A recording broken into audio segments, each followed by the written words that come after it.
Yo, what's going on, man? It's your boy Smooth, aka Mr. Do What It Do, aka Always on the Move, and this is episode 24 of the Phone Home Podcast. All right, man. What up, Smooth? It's your boy 2 when I was second. 1 for the money, 2 for the Phone Home Podcast show. Mr. Can't Keep 'em Off Me. She want it at night like sleep and in the morning like coffee. 3, what's happening with you? Hey, boy, you know it's your boy 3 Guy 83, not the number but the name. What's 80 plus 3? AD3. 3 on the shoulders, man. That's what's up, man. Shout out to the whole team, man. Shout out to my brother Bill. All praise to the Most High, man. It's your boy Terrell Tarantino, a.k.a. Terrell Wheels, a.k.a. T Wheels, a.k.a. T Wheels on the tank, a.k.a. the Carabrada, a.k.a. the Iron Fist hitting you harder than ever. Coming at you episode 24, trying to get that Kobe number 1 up overjoyed. I hear you, boy. Speaking of my name, Kobe back though. Shout out. This your boy Big Darren. You know, we reporting live from the law, episode 24. Homeroom. Well, shit. Hey, you already know. I ain't been on this episode before, but look, it's your boy Ike. We live. We ready. Hey, let's get to it, man. Hey, Let's get to it. Yeah. Let's get to it, man. We got my boy Ike on episode. Ike, Yes, Mike sir. and Ikes. We got my boy Ike on episode 24, man. We appreciate you being a co-host of the Phone Home Podcast, a friend of the show. Thank you. Appreciate y'all having me, man. Appreciate y'all having me. Look, I've been seeing these clips, so hey, I'm ready to get started. You know, hopefully, you know, some good. I know it's gonna be some good combos. So hey, let's get to it, man. For sure. Ike, let's You know start what good combo come with smoke, though, right? What you want to say? What's going on? I was gonna say, you saying you've been seeing the clips. Let the people know what's your clip, what you like, what you seen. Put you on the spot for a second. I would say when y'all were talking, a lot of the clips I've seen have been like the issue with like the Drake's, the episodes. Those were good. One where y'all were talking about the water, like when like in the ocean one. That one, the one that went really viral. That one was good. Shout out to the barrel piece. Yeah, that one was good too. But you know, that's a lot of them honestly too. So they good though. I'm always catching them on Instagram or even TikTok. So Yeah, I'll be seeing you in the likes, man. We appreciate it, my brother. We appreciate you, Yeah, bro. that- Likes, your little likes. I see your little likes. Damn. That's it, man. Speaking of Drake, man, how y'all felt about the episode 3 of Iceman Rollout? I think this is a crazy topic, man. Well, I want to hear from you first, my brother. My biggest thing is, I don't know, they getting boring and long. Like, they just getting boring and long to me. Like, Jeez. I try to stay up and watch it. I found myself falling asleep in the middle of it. I feel like they're very slow to start up, like far as what the third one was. The other 2 was pretty good. The third one was very, very slow. Like, and I guess the songs ain't hitting as hard as the first 2, in my opinion. But he still got some, you know, I want to see like a breakdown from, you know. What's the dirt? I got the dirt, yep. Mm-hmm. Oh, it's What's the Dirt, right? Or I got the dirt. What's the dirt? What's the dirt? So I want to see a breakdown because one of the biggest things that stood out to me with the Pinocchio is 4 of them sitting at the table. Then they wrote Legacy on the table. And so I'm still trying to figure out, you know, who the 4. I know one of them is Kendrick, but who the other 3 is. Like one might be Future, one might be Metro. Who the 4th one is? I got a wild point. Now go ahead, Smooth. Go ahead, too. Tell us. You got it too. I got a wild point. I think Kenny might not be one of Pinocchio's. I agree. You don't think so? So who? Give us your theory now. Give us your theory. The label. Oh, the label? Maybe the label? These niggas. You know what I'm saying? If I'm LeBron, all right, cool. Like Tupac was able to be in movies because with high character actors because he was a high character rapper. We only brush shoulders with people upper echelon with, you know what I'm saying? So them guys that turned their back, the upper ones, it's like, damn, with the label, like what's going on? I feel like it's something might be coming of, and I'm here to see it. I want to see what's going on. Okay, now who you think the 4 could be, Smooth? I think the label is definitely involved. I think it's just really about the higher ups. You know what I'm saying? I don't necessarily think Kendrick is involved, but I wouldn't be surprised if he wasn't involved. I think it's more, you know, pertaining to the label.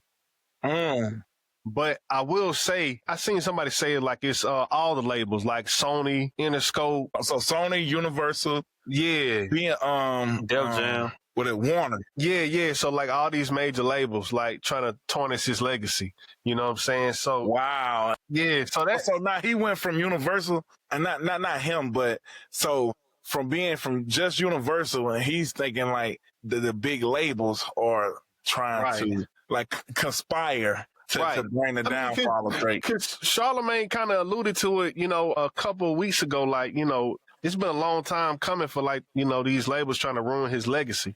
You know what I'm saying? Or trying to get him from the quote unquote top.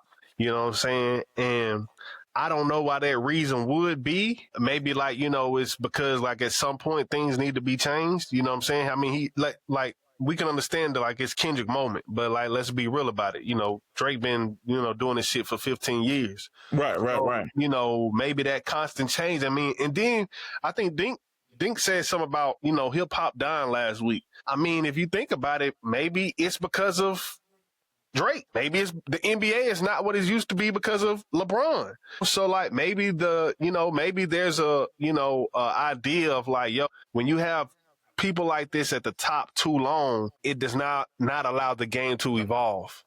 You know, so maybe that's where we at. And then now let me ask you this. Oh, go ahead, Dink. Well, I ain't gonna make a point on that. I was gonna make a point on the remark Smooth made that I said, not going against it, but to add to that, what I meant by that, I don't think it's their fault. I think it's just nobody has. What can I say? I think they've been great.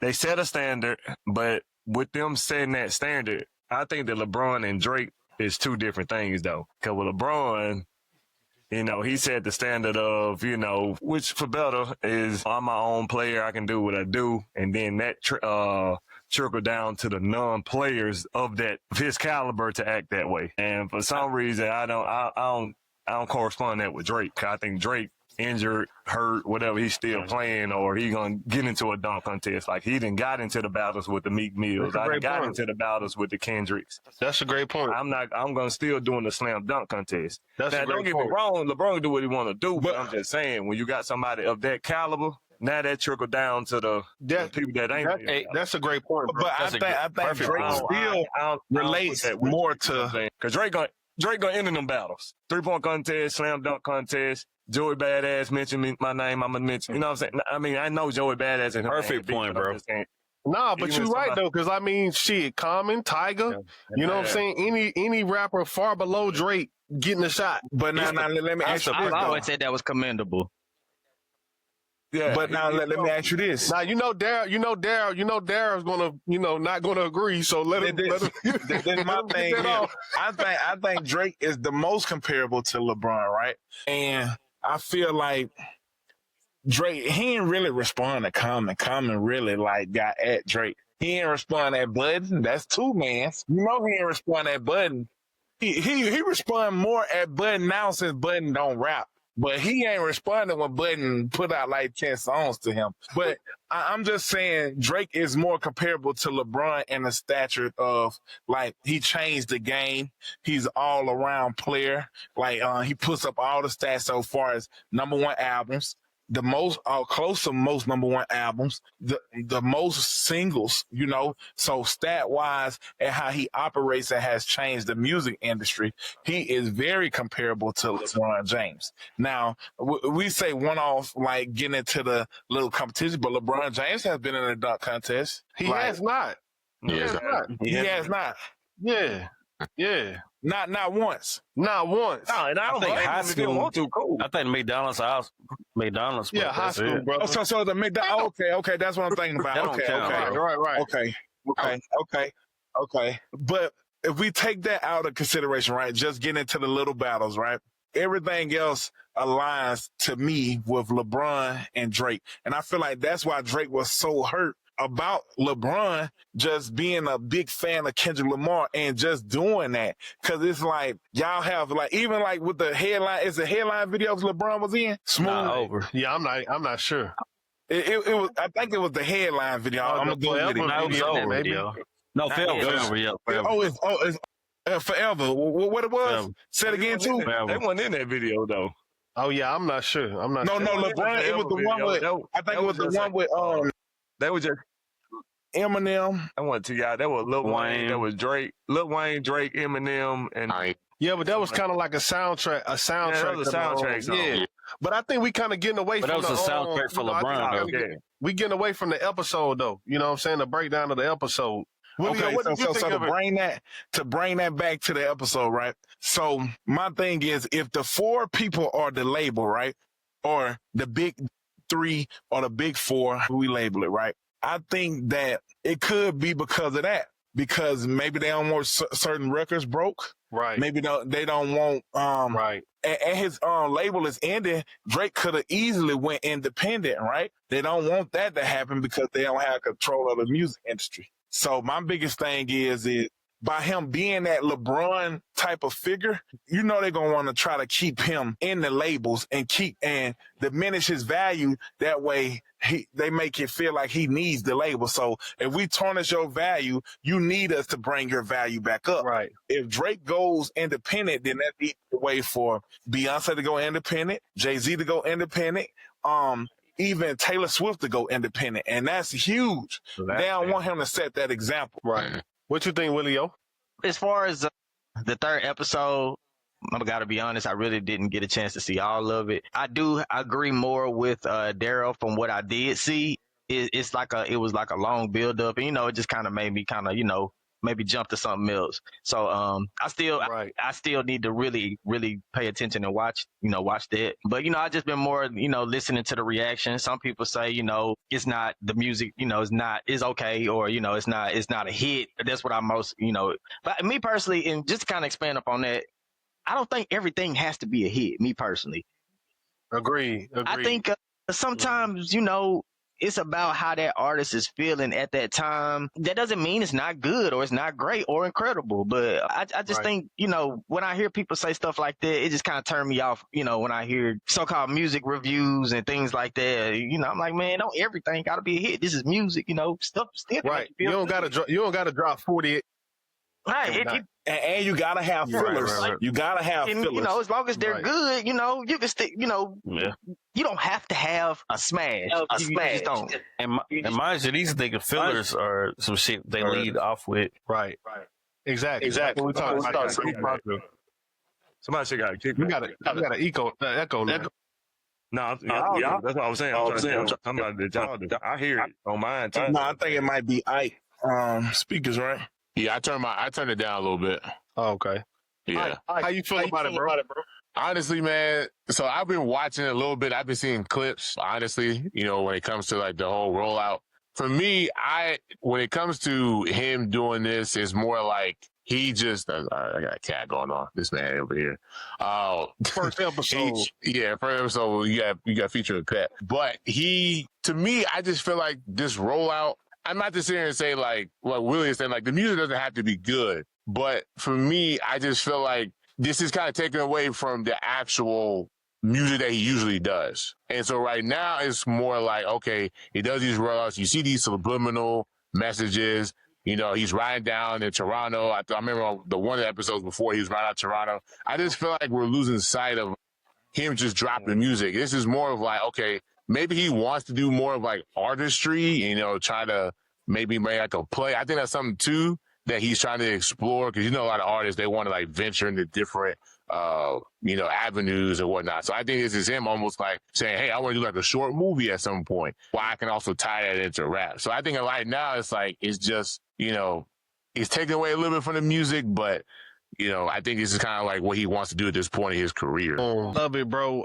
I think Ike said something about him, like, trying to do a different type of artistry. I agree with that, because like apparently like he the first artist to do like a stream and record a live video and all this type of stuff. So I understand that he's trying to do something different, but my thing about it is he's trying to be too cryptic.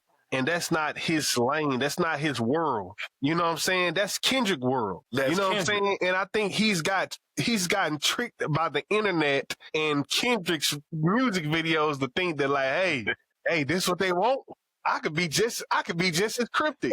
Nigga, you doing a horrible job at this shit, bro. Right. Like, bro, just drop the music, bro. This is not what you do. Your team is trash. These niggas dropped a bucket of ice on the word legacy. Like, what the fuck is this? Iceman freezing. They're trying Like, to what freeze the legacy. Like, they smeared the legacy. These niggas wrote the word legacy out and dropped the bucket of ice. Nigga, what? When you think about it, it do sound like an amateur idea. OVO. They like, Bro! Hey, you know what we gonna do? We gonna get the bucket of ice and we gonna pour it on legacy. and they know I'm ice cold. Like, you know, the legacy is ice cold. Hey, hold on. Then the nigga, they took 4 ice cubes and put one on each plate. I was like, bro, what's going on, bro? What's going on? There's some Degrassi stuff going on there, honestly. And my biggest thing is like, feel like it- okay. It never so makes this is the sense biggest as it thing, does, my bro. problem with the internet, right? The Hold on, internet- what you say too? I'm delayed, but I feel like it never makes sense till it does. If this bars could be like cryptic or like, Drake is like a strategic nigga. They always say he play chess. If he could do that rapping, if he can rhyme the shit, if nigga got production with it, I can't count him out. I can't count him out. I just feel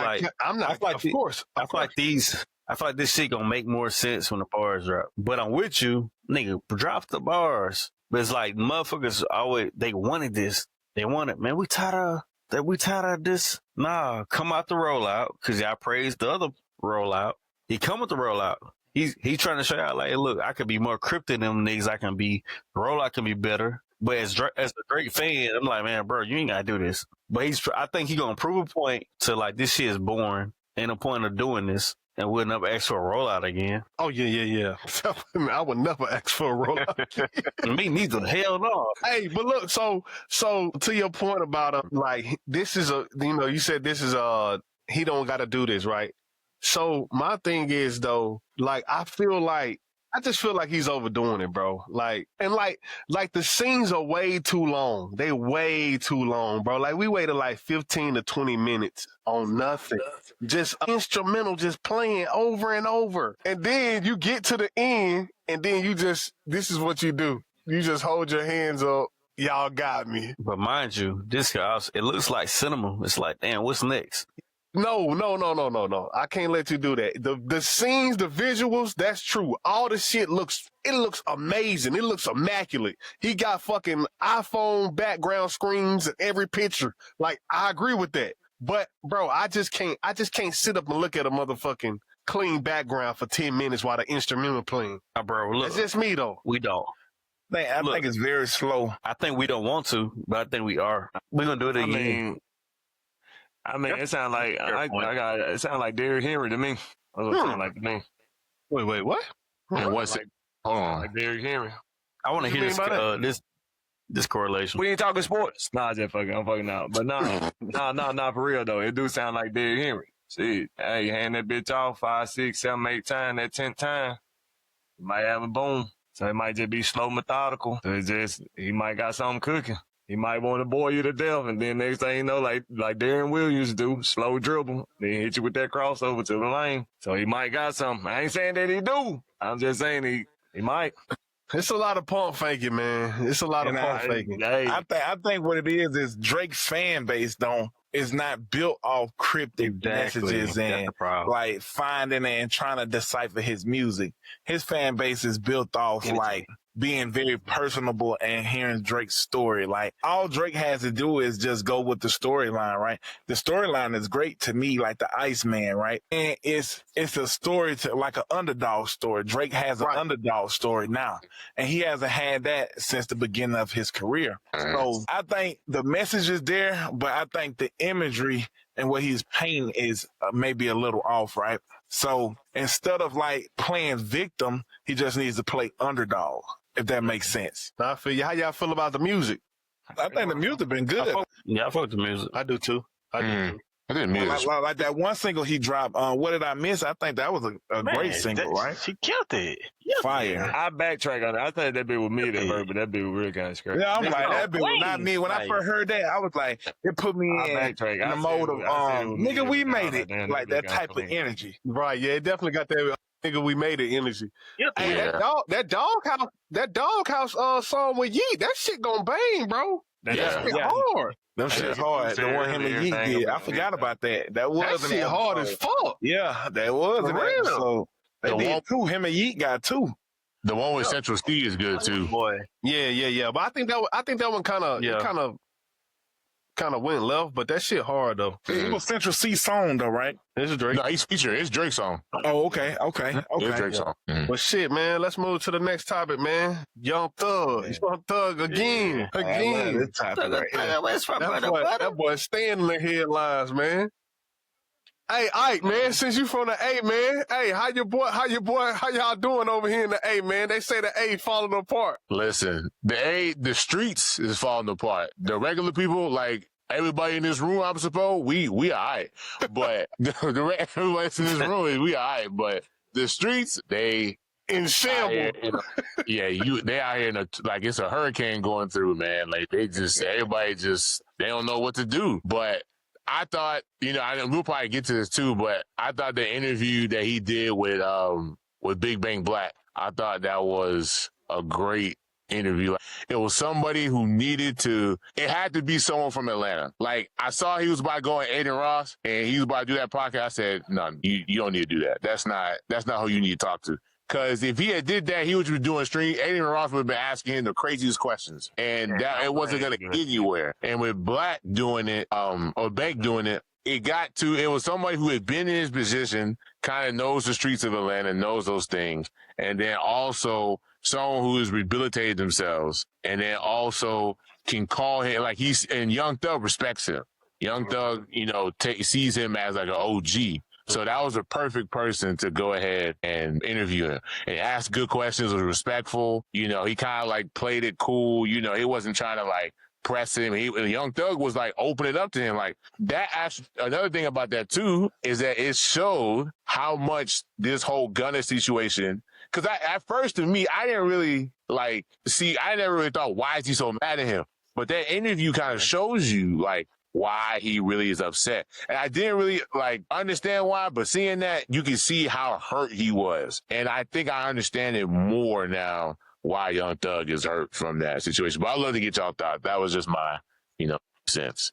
Hey, that was my whole take. You got it too. Hey,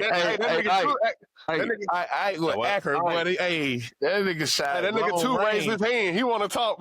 Hey, I ain't raised my eyes. I flip my which one. You said what? Oh, That big gorilla, she ugly as fuck, huh? That nigga say, you think she ugly? Shit, you said it. This nigga Thug. Yo, Nigga Thug on that phone. we can talk about the calls. This sounds like, I don't know, the minutes he was spending, ass. all the calls you're talking to, the 21 Savage call, it is, I don't know, every day he must have been like bored. Like he had to be bored, just like. And I got a thing for you too. Let two go. I want to go at the two. That's just fuck, though. But go ahead. You want me to go? Hey.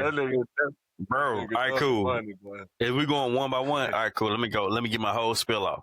I think if we rocking, if we on the phone, all right, first off, paint the picture. Damn, this is all I can do for the rest of my life. Just talking on the phone. Thanks. And mind you, nigga, let's not.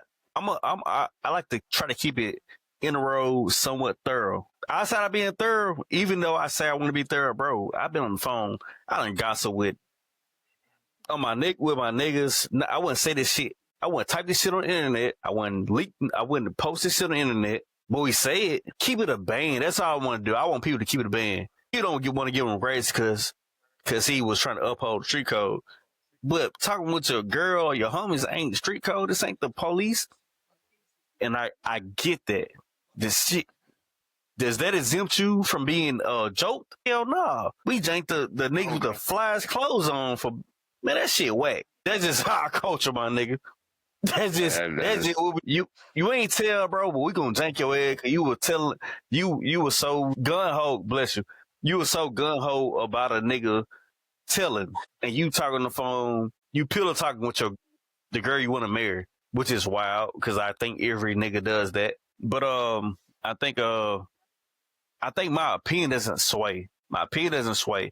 I think hearing the interview he did with Big Bang, it helps. It helps what I say, or I don't really care for it helping what I say, but like I think it makes more sense. Like, cause this ain't all about street shit, bro. This a nigga I love. This cause all right, cool. Man.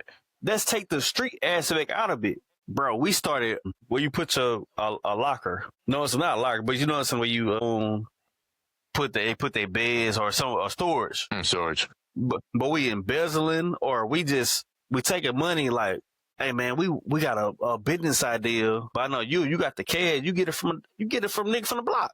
You tied in with some shit. Me and you, Arrow, me and you, Daryl, or me and you, Smooth. They only catch they catch both of us, but like, nah, he was really the nigga that will close with him. I would feel away. That's pain. That's hurt. Like, damn, bro. We were not here on the corner, but like, bro, we did some illegal shit to get here. Or we did tax evasion. You left me in there to die? That's just some friendship shit. That's a man shit. Hey, man shit, like, bro, cause we was benefiting, man. I bought a whole Pee Wee team jerseys. Like, bro, we both benefiting till they get ugly. When they get ugly, or do we stand as men, or do you turn your back on me as a friend? We could take the street shit out. I would, mama, hell no. I don't think the leaks say nothing. The leaks, I think, even the interview just proved the point more. Like, bro, the boy were friends. Facts.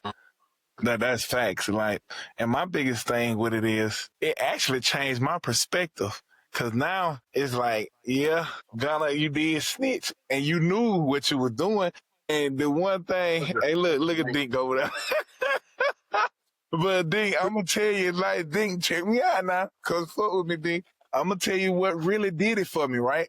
Thug said this right here, and it's really stuck with me. The nigga got out act like ain't none of this shit happened. You know for a motherfucking fact this nigga guilty. I'm in this fight for my life, and you out here like living like ain't none of this shit happened. And then that nigga ain't put no money on his book. He ain't sent him no money or none of that shit, and gave it to his daddy or any type of way, like, or even trying to sneak money to this nigga. Like, that say a lot to me. Like, it say like, and Thug say he already betrayed him before. So my biggest thing is like, damn, Gunna is kind of like a snake, and like he is moving strategic as fuck because we really don't know Gunna's side. All we know is the music, right? But that leaves people to think and pick apart. People chose Gunna's side because of the music, but we ain't heard him speak. And like, and my biggest thing, Thug, is like, why you did that? Like, he ain't answered why. And so I know that's probably what's eating Thug alive. It's like, nigga, I did all this shit for you. I bought your mama house. I bought your brother his truck. I made you a millionaire. I made you a #1 superstar. And it's like, you ain't even got nothing to say. You just get out this bitch and see, Gunna know how to play because he know that eat Thug up. Thug is like a Gucci man mentality. He's very emotional. And it's like, that should eat anybody up. Like, nigga, we were just like this. And you get out and do this and don't say nothing, speak on nothing, and go back to acting how you were acting before you got locked up and act like you didn't tell. And my biggest thing is, this is what I want to bring up also, y'all. Like, I put it in our chat. Okay, which do you think is worse, all right? The leaked phone calls or the snitching allegations? And the second thing is, do you think Thug team possibly leaked the phone calls to cover up the snitching allegations, right? Strategic. That's a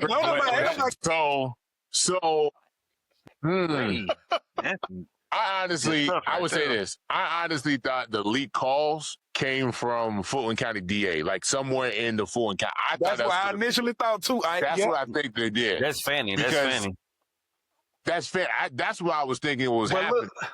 Now, let me ask you this. I agree with that. And the only reason I say, do you think it's Thug team? Because, like, that snitching shit is a big tarnish on your name. Like, that interrogation video was huge. Nobody don't even give a fuck about that no more. We were talking about these leak calls, but the leak calls is like what Two said. Everybody do this shit. This ain't really, and that ain't really shit. And then another question I want to ask y'all is, this couldn't have been no jail phone. This had to be one of those cell phones that got brought into the jail, and they really tapped that phone. Because Daryl. he's on the phone. I'm gonna tell you, I thought so too smooth, but then check me out. He said this on the phone. He said the security guards giving the box up faster than FedEx. You don't say that on a recorded phone by no CO. That's why. If he said that on the jail phone, I would be mind blown. This call is recorded and monitored. Like you said that shit. I feel you. But I just don't. I think a cell phone, a track phone, or a cell phone, like it's the only way they can get this shit is through the fucking through the county. Right. And so that's why, he could have befriended one of the COs. Because he would be able.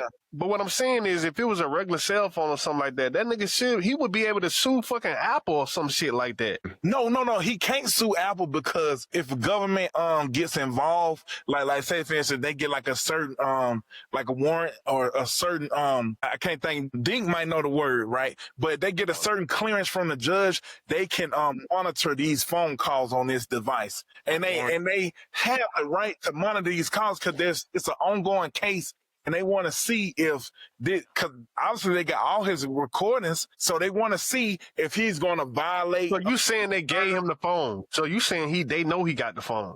Yes, I'm saying they planted the phone in jail, and Thug is talking reckless on this bitch. It's like, cause he's saying some reckless. I ain't never heard nobody like on jail phones talk this shit like how Thug, like the CO give me the pussy faster than give me the box faster than FedEx. You don't say that like so that nigga said that. I didn't catch that. Yes, I didn't catch that one. He said that. He's like, he told Lil Baby. He said, Lil Baby, don't be telling on me now. He said, I'm in this bitch keeping it P. Mariah don't even know. That's why that's why he started tweeting of the last couple of days about like love Mariah, all this other stuff. Yeah, this happened like within the last like 48 hours. Yeah. Like. All right, so do you that's believe? My thing. Like, I know this ain't do you believe this this ain't no. Yeah, hell yeah. What he talking about, Drake? Yeah, but no. Drake was leaked by Buddy and Connor. Yeah, I believe that. Like Drake pulled up, they let Drake see him. Yeah, I believe that shit. Okay, cool. So if you asking, do we believe that Drake came and seen Young Thug? Yeah, the Ian Connor plug. He leaked that the convo line. They were like, man, I can't even make a Thug voice. I ain't gonna lie to you, but he was saying like he went to see him. But mind you, we don't know when a conversation occurred. So all this shit Thug was saying probably happened prior. Him and Drake seen each other like, damn, bro, I thought you was, you know what I'm saying? Drake probably told him, hey, bro, I can't really get you out. I damn sure ain't finna stay inside of Donald Trump to get you out. I get you, bro, but I'm gonna see you some cheese. Because once he got out, he gave him $1 million, $1 million, no matter how rich a nigga is. You know what I'm saying? Yeah. But I just feel like I believe that. I believe Drake when he came and seen him, and that's some real shit to me. Like for Drake to even go out his way because he didn't have to do that, and that showed the loyalty and the respect that he has for Young Thug and the conversations that Young Thug having about people. He said to these people, but I ain't. That's private conversation. Bro, but let's just be honest with it though, bro. Like he didn't really say nothing. He hasn't really said nothing bad, bro. He hasn't really said nothing bad about nobody, bro. He kind of I ain't gonna say he dissed Future, but he kind of did. I agree with that. I'm gonna say that was unfavorable. Bro. Put it that way, bro. That wasn't a bad conversation though, bro. Like he's talking to his girl, and he's talking to his girl about what he think a good father is, and he's saying, bro, Future, he cares too much about these bitches when he really should be taking care of his kids. Yeah. I feel like Thug tells Future. Right, that's what I'm saying. And so if that's a conversation, I feel like that's a conversation you can have with a nigga that you rocking with, that's supposed to be your homeboy. Like, nigga, hey, bro, you gotta. So I haven't heard nothing bad. Even the shit he was talking about QC. Yeah, bro. Like that's even the that only conversation thing I think was really bad. The QC. What do you say about QT? I heard the other shit. What do you say about QC? QCP. He was just saying that nigga he a rat. He like Baby shouldn't have signed to him. He was telling Baby, do you think P gonna give you $100 million out that deal? Like all that, just like, and I just felt like that was unfavorable for P. But him and P not friends. They not friends anyway. So it's Don't like matter. it's like we on the phone. We talking about some random ass nigga, but we do business with him. But he kind of shady on the business. So it wasn't bad because they not really close like that. But that is Lil Baby's man. I think that's why we call niggas like that culture vultures. You gonna set a label. I know you finna get a bag, but it's like, damn, bro, y'all really got something here. Baby, City Girl, all this. I don't know, bro. I don't know if we talked about the shit in the group message or we talked about it on the pod. I think they just seen the end coming, bro. I just think they seen the end coming, bro. I agree. And you look at the Migos, you look at City Girls, you look at Lil Yachty, bro, Lil Baby, bro. That shit was falling apart, bro.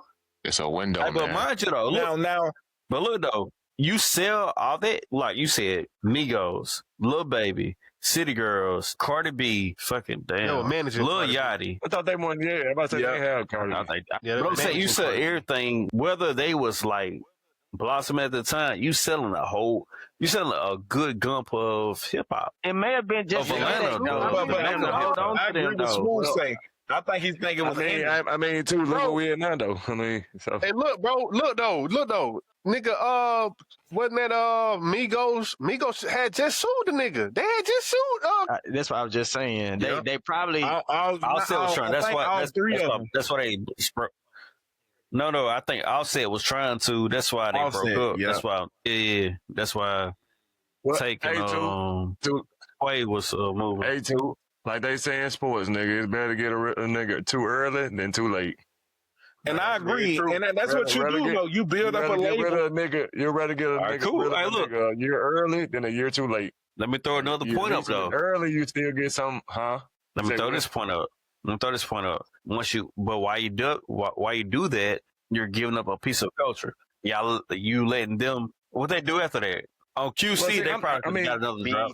But when you throw them away, it's like you throw them schools and they all fall on their face. So do we give a fuck about culture or not? I don't. I mean, that's why I was gonna say you talking That's to a cool. nigga that I think a lot of people just view culture as a scapegoat. Like half the culture we be talking about our culture. I wish more our culture. Well, I'll help you out, Dink. I'll help you out, I'm not a Dink. big culture. I'll help you out. Break a culture vulture, but then I don't care about all this shit. I'll help you out, Dink. So too, you right. But I think the culture is just surface level. You know what I'm saying? Like these guys still don't own a lot of the things in the background, so it's still surface level. But what you can do from that 300 million that they got is go build the real culture with your family and the legacy outside of the quote unquote music. That's true. That culture that they built wasn't groundbreaking like a Rockefeller. It wasn't groundbreaking like a Bad Boy. It wasn't groundbreaking like a Cash Money. You know what I'm saying? So it wasn't like that culture that they built, even though they got 3 culture albums, wasn't like necessarily anything. It wasn't no longevity in that music in the first place. And then I think it got away from. It could have been. Go ahead, too. Right. I think it could have been. We stopped it from growing. We don't know where it could have went.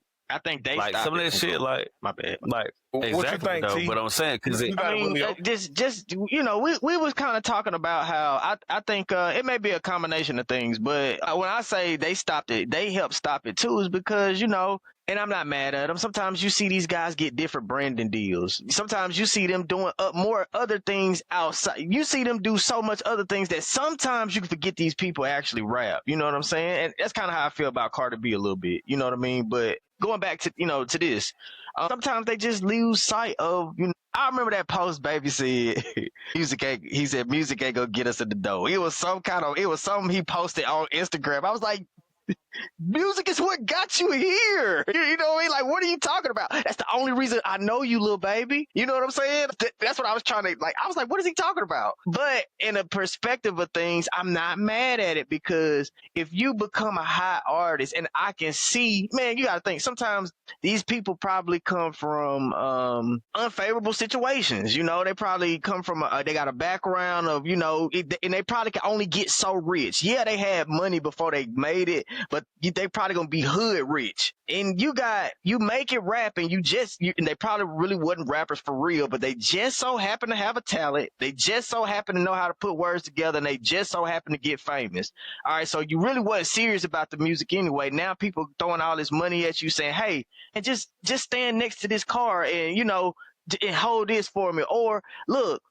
You ain't even got to be on a commercial, little baby. I could put you on the front of the Axe, on front of the Axe spray, and you're gonna sell. A certain market is gonna buy. Man, I remember one time I was in Gulf Shores. I seen little baby on an Axe, on them little spray cans. I bought one because he was on it. This nigga. Really, when shit started going bad. Exactly. That's what I'm talking about right there. And not only that very same day, I went straight. We was in Gulf Shores. I went straight to the frozen food aisle. Guess who I saw? Lil Yachty on a pizza box. So I'm like, you can't. I'm not mad at it, but it's like that. They getting all these deals. They getting all this money thrown at them, and it lose sight away from the music. So they kind of fall off. Look. So this is like the indirect problem with all this shit is because you got to think about it from this aspect, because when you start getting a different type of money, you start doing stuff and stop caring about stuff a certain way. So say like if you getting 50, let's say you go get a branding deal for 100,000. And then you got to go do an interview with Charlemagne, and you just got that 100 racks, and you just like, man, fuck this interview. And look, the interview with Charlemagne is free. Right. But how I gave it up before I had that branding deal is going to be, I'm going to give it up completely different. So in that process, you like, fucking, I don't need none of this shit. But your brand is diminishing as a rapper, as a music, as a person. You see what I'm saying? So like, I think that's like what happened to a lot of artists on QC. Like they were already bad at interviews. And then when they start getting other money. Man. Let's talk about that. Shit. Interviews. And just kind of going back to Young Thug interview. And I actually thought it was good. And I also thought there were some bad points in it too, me personally. I see like, I see some. That nigga Thug said, nigga, I created you. Well, God did, but I helped. Yeah, that was funny. I thought that was funny. I see that actually going viral. That's going viral. Yeah. That's fire. I think He kept the real though. He did. I think the issue is in terms of some people, the same thing that we love them for is the same thing that messed them up. For instance, I'm bring it back home in a second. I saw on Trap Lord Ross where they just picking apart the interview, catching him, trying to figure out where he lies and, do certain little inconsistencies. They, and people are actually running with it because he actually has a good, he actually has a big following. But I say all that to say this. Sometimes I think what works against them, we love them because they fresh off the block and they blow up. You know what I'm saying? That we like that raw element. But I think sometimes that same thing can be their downfall because they don't have no media training. They don't have no development. They're still at the end of the day, you got to think. Going back to what I said last time. I said these guys, they're in a corporate world but they're playing street in a corporate world. So not only are you got street mentality in a corporate world, you talk in a certain way. And I'm not saying just change who you are. You can't be authentic, but I'm just saying, if you didn't come in with a certain type of training, professional training, because you're in a professional world, it's more easy for you to stumble over things. It's more easy for you to get caught up in, lies, or for people to say your lies, these are inconsistencies and stuff, and still pick you apart. So I do find that, in my personal opinion, although I thought it was cool to see him in the interview, I also thought it may have been a little too early for him to be interviewing. Well, he told for Young Thug. I believe so. I think it was a little too early. I think your point's horrible. Go ahead. Why you say? Damn, that nigga too. That nigga down. Joe Budden everyday struggle. Why you say that? Hey, T-Will, I love you, but your point horrible. Why you say that, too? Where's the gunshots? That's what that was. I know Willie, my big brother for life. Hold on. I hate them delayed, bro. I want to respond in real time to you. It's smooth. Get your ass out here, nigga. Hey, bro. Bro, because you keep saying you're corporate. These are not corporate at all. bruh. But they're in a And, corporate world. My bad. Let him speak. But they, mind you, they are marketed by these niggas with the billions and billions of dollars because they come from some real shit. They capitalize off shit. The war of Chirac. Like when the act was getting off, you don't think he had money behind? You think he got popping because niggas like, oh shit, you cover that? Man, the big guy was behind him feeding into it, like giving the money. Okay, let's monetize this. Like this is why it get monetized because they want to see that. They wanted to see us do that. And these niggas know it. Like when they say, I think G Herbo said, he feel like academics and DJ Vlad should give hundreds of thousands of dollars back to the community because they made so much money for it. But that's not the only thing they cover. They brought spotlight to them. I think now, let me get off Chicago. Let's go back to Gunna and Thug. Bro, we're not putting this on them. They put this on us. It's not like we talking about Justin Bieber. Who put up what on us? They put every narrative that we running with or people like saying against them, Gunna and Thug, Lil Baby. That's why Lil Baby, like, we say, man, look, man, he need to go back with Gunna to make some music. His street persona. But who are you saying created that narrative though? Them, like the labels, rappers. right? The corporate. The rappers did, and the label ran with it. I don't know, too, because QCP, he literally made us believe that Lil Baby, like, came from nothing. Like, that's been his whole narrative. Like, of making it seem like Lil Baby was yeah, but what I'm saying is that's the narrative that P pushed. That's what the label pushed.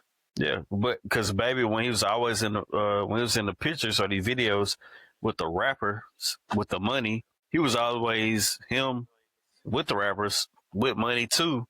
They pushed them like, man, go ahead and rap. You do what we do anyway. They want to hear swords. You a real one, shawty. And them niggas ain't never folded from that. I really kind of don't really understand like who we trying to save. I think what Willio just saying, like, I think his bottom line point is like the narrative eventually, whoever pushes the narrative catches up to whoever it is. Like, I think that's his main point. You know what I'm saying? And I think he's provided enough examples to say, hey, look at this rapper.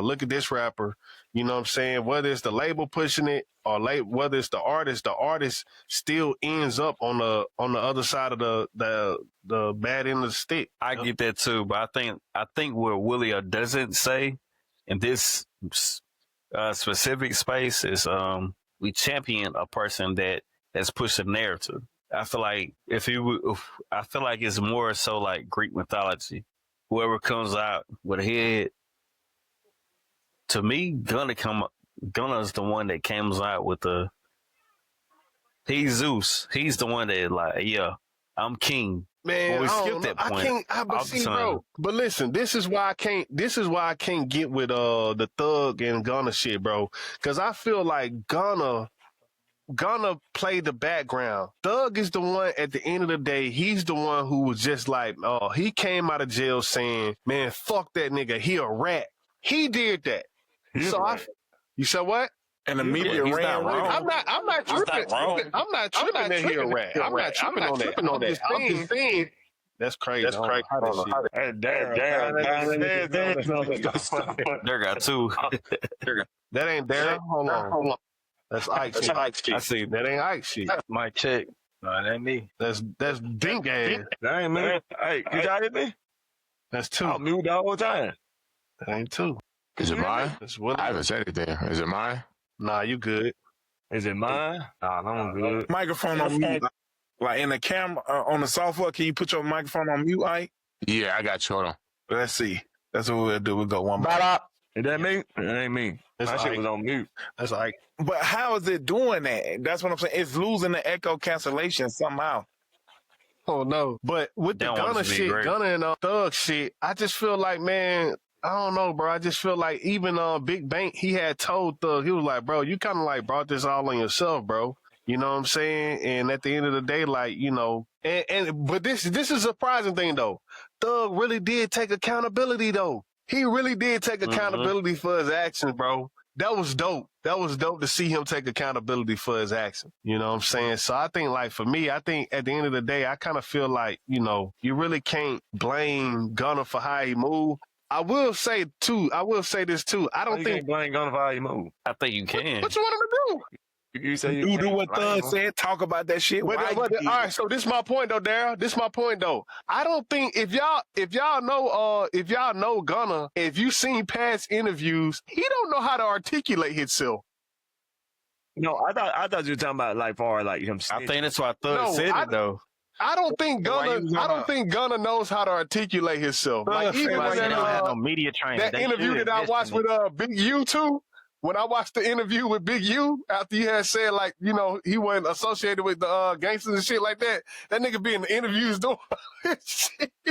Man, You know what I'm saying? Yeah, man. He said like little. Bro, Buddy been trying to prove to us he a street nigga for forever. That's why I don't give the I nigga the don't- same Thug- grace Thug that I said give him. that. Thug say, I definitely look at you like a street nigga. You might be fly and be cool, but I definitely look at you like a street nigga. Man, I just don't think. I think it's best for Gunna to stay this route because I don't think that's a nigga who know how to articulate himself. And my thing is, I feel like Gunna know he was wrong. Gunna know what it looks like. And my biggest thing is, Come out there, hello, Derek. What you mean? Gunna know he was wrong? I thought you said he didn't do nothing wrong. no, remember I said I changed my Oh, yeah, he opinion did say after that. watching the Oh, you did Thug say interview. that. Yeah, What? and my thing is, But I did want to come to you about that. I know you're trying to make your point, but how did that make you change your perspective on a rat? because Thug said it to like, this nigga ain't really said nothing. This nigga got out and act like ain't nothing happened. But I'm thinking behind the scenes, like, cause Thug daddy was like, we love Gunna. That's We a good Gunna- point. That's a good Gunna point, ain't on Daryl. my case. And I'm thinking Gunna giving money. I'm thinking Gunna. No. You're not about to get away with that shit, Daryl.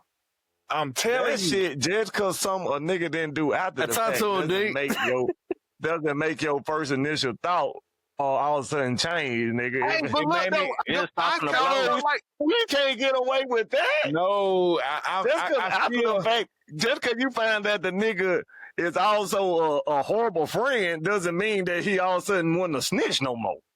no. So Now he's just a horrible I'm not friend. saying that. I'm not saying Now that. he's just a Hey, horrible but look, friend. though, D, look, though, what you saying, though, it's like the nigga Thug is saying he a rat, but if the nigga knew that he was taking care of his family, he wouldn't be a rat. No, That's exactly why. Yeah. And Nigga. Thug say, look.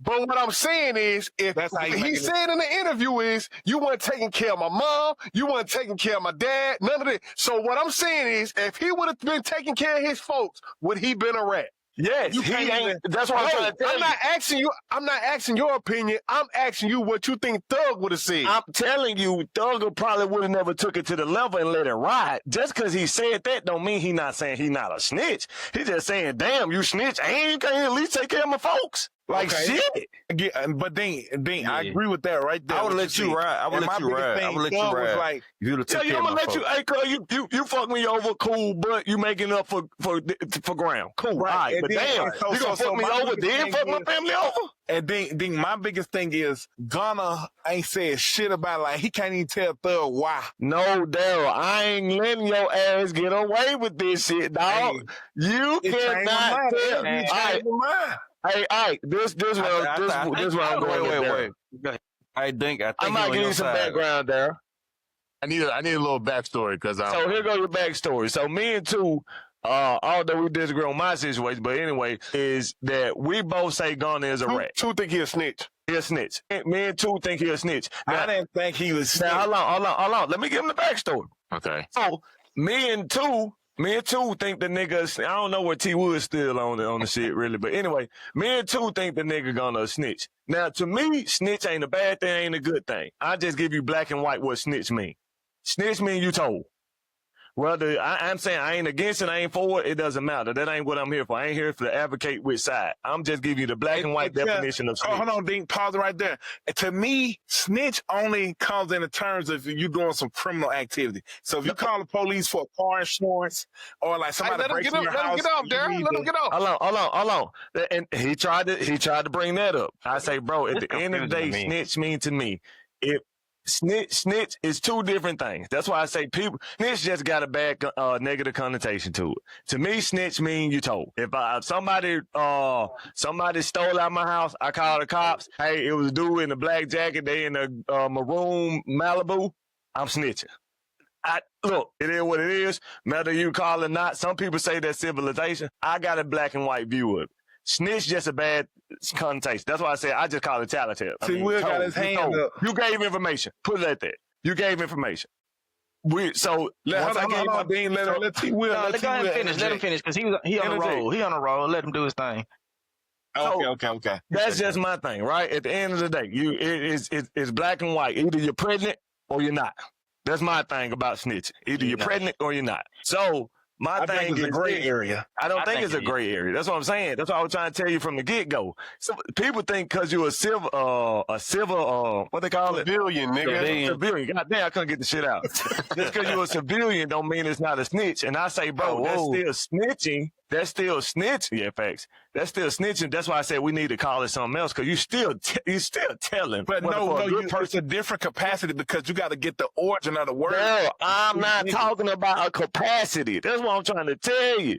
Y'all talking about capacity because of y'all keep thinking about the negative connotation of the word snitch. That's what I'm telling you. Let's call it something else. Hold on, let me finish if I get a nigga background. I'm just saying. Snitching sound bad because it's a negative connotation. Really, snitching only mean that you told. So that's why I said we can change it to something else. If you want to just call it fucking walking, I don't know what the fuck you want to call it. But I'm just saying, at the end of the day, you gave somebody information. Yeah. You gave information. That's what I said. You gave information that's either gonna harm you or help, whatever it is.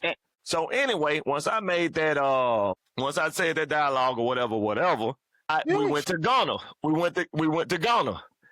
Made that dialogue. That gay? No, nigga, I'm talking about you finally getting to your story. Shit, nigga, I had 15 niggas talking. That wasn't my fault. Hey, I'm following along. I'm picking up what you're putting down. So anyway, now we get to the potatoes. Anyway, so. All right, so I was me and Two was on the record on last episode. Shout out to episode 23. We were saying that Ghana is a snitch because he signed the Alpha plea. Facts, 2 and 3 on the track, College Jordan.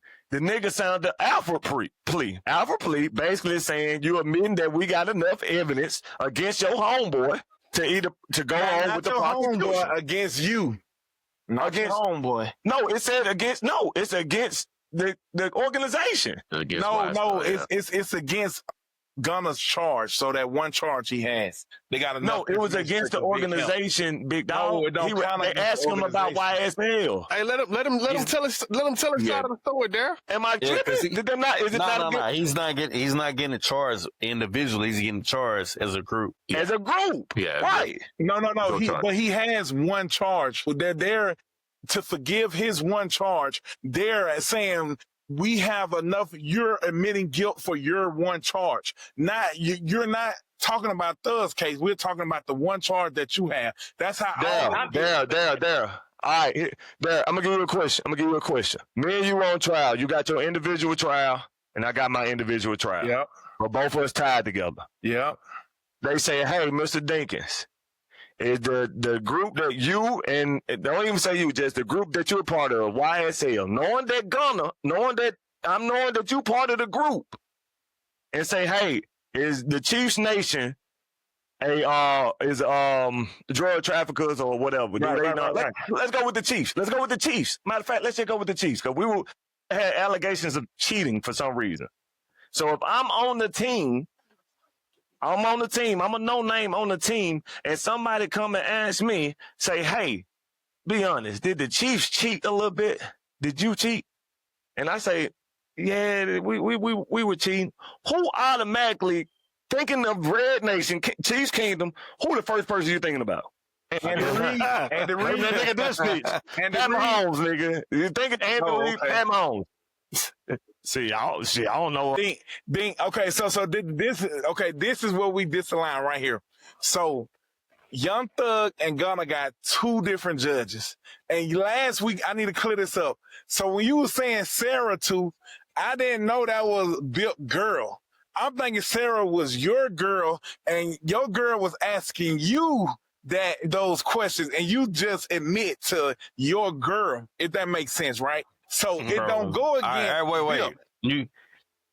All right, cool. And you drag. Hold up. You saying if my girl asks, let's go here. So No. my girl name Bro, Alexa. y'all done got away. Dink, you done got away from. But nah. Dink ain't got away from telling Ike the story though. No, he finna tell it. This is it right here. Tell it, Dink. So basically, what you thought there was that if Alexis, my wife, right? So Alexis was asking me about what I did. That's what you asked, or what two did? She about all us. What the fuck? Oh no, I'm at not the group, at the phone home group. So your girl. So say for instance, your girl caught you cheating, right? And she asked you. She say not you like she caught me cheating. Right. I know. This is hypothetical. And she say, I forgive everything you do, Dink. Even if you tell me the truth, and she asks you, so did you cheat on me? As well as if the phone home group some cheaters, and you tell your girl, you like, yeah, baby, we cheated, and I did that. I apologize for that. Yes, ma'am. And she forgive you, and y'all can go live happily ever after. So the only reason we find out that you said that, and our girls find out because somebody recorded. Hey, I snitched. Cause guess what my girl that judge gonna do? Hey, Raquel. Hey, boy. Come on, man. Get your Come on, boy. Hey, Hope. In the court of law. Hey, Hope. I know we ain't never met each other, but what this nigga doing, Willio?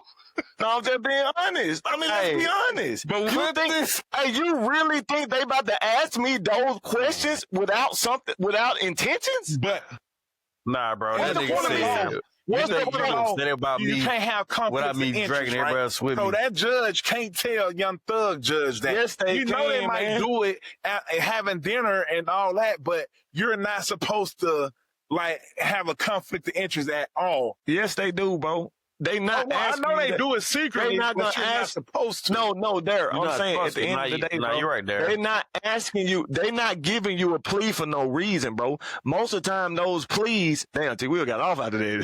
No, I think he coming back in. Whoa. But dog, they not asking you those questions for no reason, bro. Cause do you know what the reason for a plea is? For you to plead guilty, for they can save money on court. Basically. Correct. They're going to use that same information to go get a bigger fish. That's why they like, hey, you tell me this, we'll give you immunity because you really ain't worth the shit. We want your boss head. You see what I'm saying? Pause. We want him. We don't want you cool. You all right, but we'll save you. Just sign this plea. You won't have to go to court because I'm going to lie to you and say, hey, if you get plead guilty, you're probably going to serve more time. So guess what you're going to do? Shit, yeah, we Rico. Yeah. So guess what I'm going to do with that information? Hey, Smooth. Yeah, I got a client over here that said that they are a Rico, and you got enough evidence to pursue your prosecution. But you can't do that and yes, wow. you can. You can't do that in the no. They got two different. What you about to say? What you about to say? So just because I know this is dragging out a long time, and y'all can go. Thank you, Ike. Thank you. Yeah, y'all gonna go back and forth for a long time. Ike. So I think at this point right now, getting back to what we were talking about before. Yes, you cannot use what was said in court and all this other stuff, but it was three sides to this. There was the court side, their side, and the court of public opinion. And that will always be the main determining factor of a lot of this. So a lot of people see it. It's split, really. It is split between how people see all this, where they call him a snitch or if he didn't snitch. And that's that gray area. That's that gray area me and Smooth believe in. Yeah, me personally, I think they just use him as a pawn. All this stuff, knowing the court system, they were just using him as a pawn. Right. whether if he snitched, whether if he didn't, let's just say if Gunna stayed, let's just say Gunna didn't say anything. You know, who knows what would have happened still after that? Like, no one really knows. But, you know, I think personally, you know, the last thing I'll probably say on is I feel like Young Thug still needs to heal from all this. I agree. Now, let me ask you this. We want to know this. Do you think Gunna snitched? Do I think Gunna snitched? That's a great question. I personally, Politically correct. Yeah, exactly. personally, this is me personally.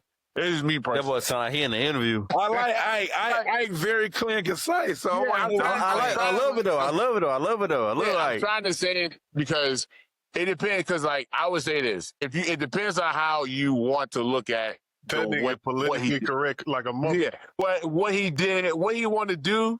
I would say this: what he said. I believe that if you're a street dude and you were like in that street code, you're gonna feel like he snitched. Okay. If you're a kind of person that can kind of look at a third person view, you're gonna say that he didn't snitch. Me personally, if I was going by technically, he snitched. If that's just technical. But if I look at it from like, you know, I personally like he did snitch. But at the same time, you know, they were using him as a pawn. Like all he said was YSL was a gang. But at the end of the day, YSL, I mean, these things been doing no gang signs all day long. But like, I mean, if Gunna if Gunna tell me, but if, you know, Yak, who was also in Unfluke, his brother's in there too, like, it didn't really matter at this point. So like, that's why I feel like whatever Gunna did, it just hurt more because it was Young Thug. That was more important. And now we see why Young Thug basically felt hurt. And I just think Young Thug needs to heal from all this. I think we lost sight of how much Gunna and Young Thug were like this. I think we lost sight of like how close they were. And well, so, I mean, not even just how close. No, they definitely was. He said them niggas was together for the last 10 years. Every day. There was not a time. Oh, go ahead. Well, go ahead. It was not a time where, oh, you go ahead. No, you good. That's true. Well, I think that kind of goes against your point though, Willio. That kind of goes against your point though, bro. Because if you could see a nigga hurt like he was in that interview, them niggas that wasn't no fake relationship. Them niggas been hand in hand for the last 10 years. No. I think Smooth, what he's saying is Thug really fucked with Gunna, but Gunna was secretly like he. Okay. Like one, I see what he's saying too. Like, okay. I think it was definitely one-sided. But that goes back to what T. Wills was saying. That's a good point. I think Gunna didn't fuck with Thug the way Thug fucked with Gunna. Like, it wasn't the same loyalty. Like, if Thug was 100% loyal to Gunna, I think Gunna was maybe 60% loyal to Thug. And I can see that. I can see that. Do what's best for me. Yeah, I can see that coming. I mean, obviously, it came into fruition. So, well, hey, but once again, though, Dara. Talk to me, Dean.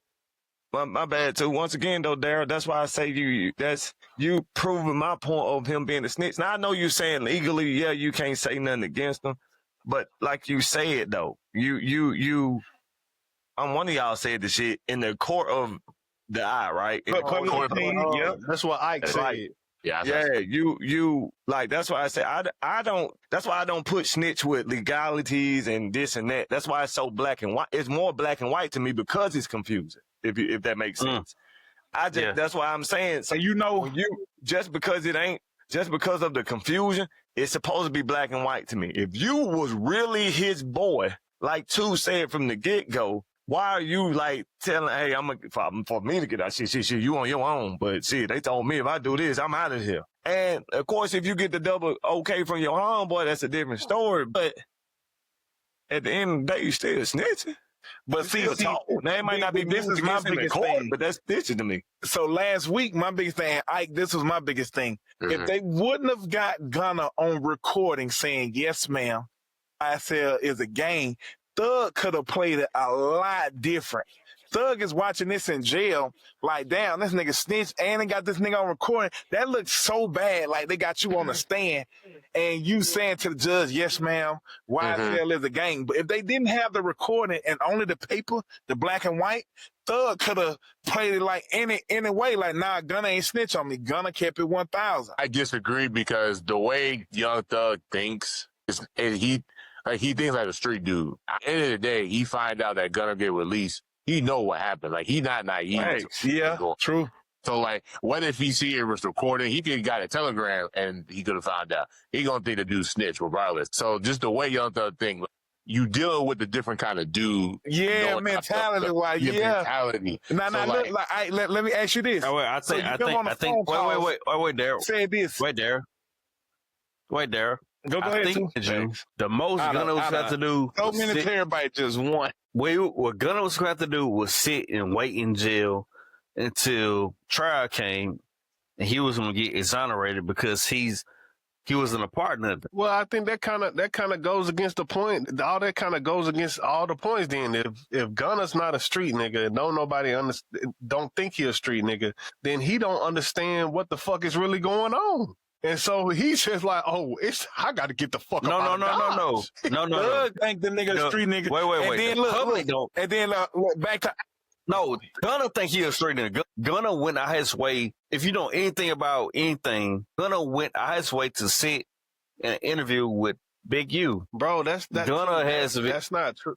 That's not true, but I don't want to stay on that too long, bro. But that nigga Big U been locked in since it was like 10 years. All right, cool. Yeah. I really kind of want you to delete that part out. I think Gunna, but two. But on this, the bread and butter song. We gotta leave this topic though, man. We gotta leave this. Let's leave it, bro. One smooth, just one little last thing, right? Okay, so I just want to respond to Ike.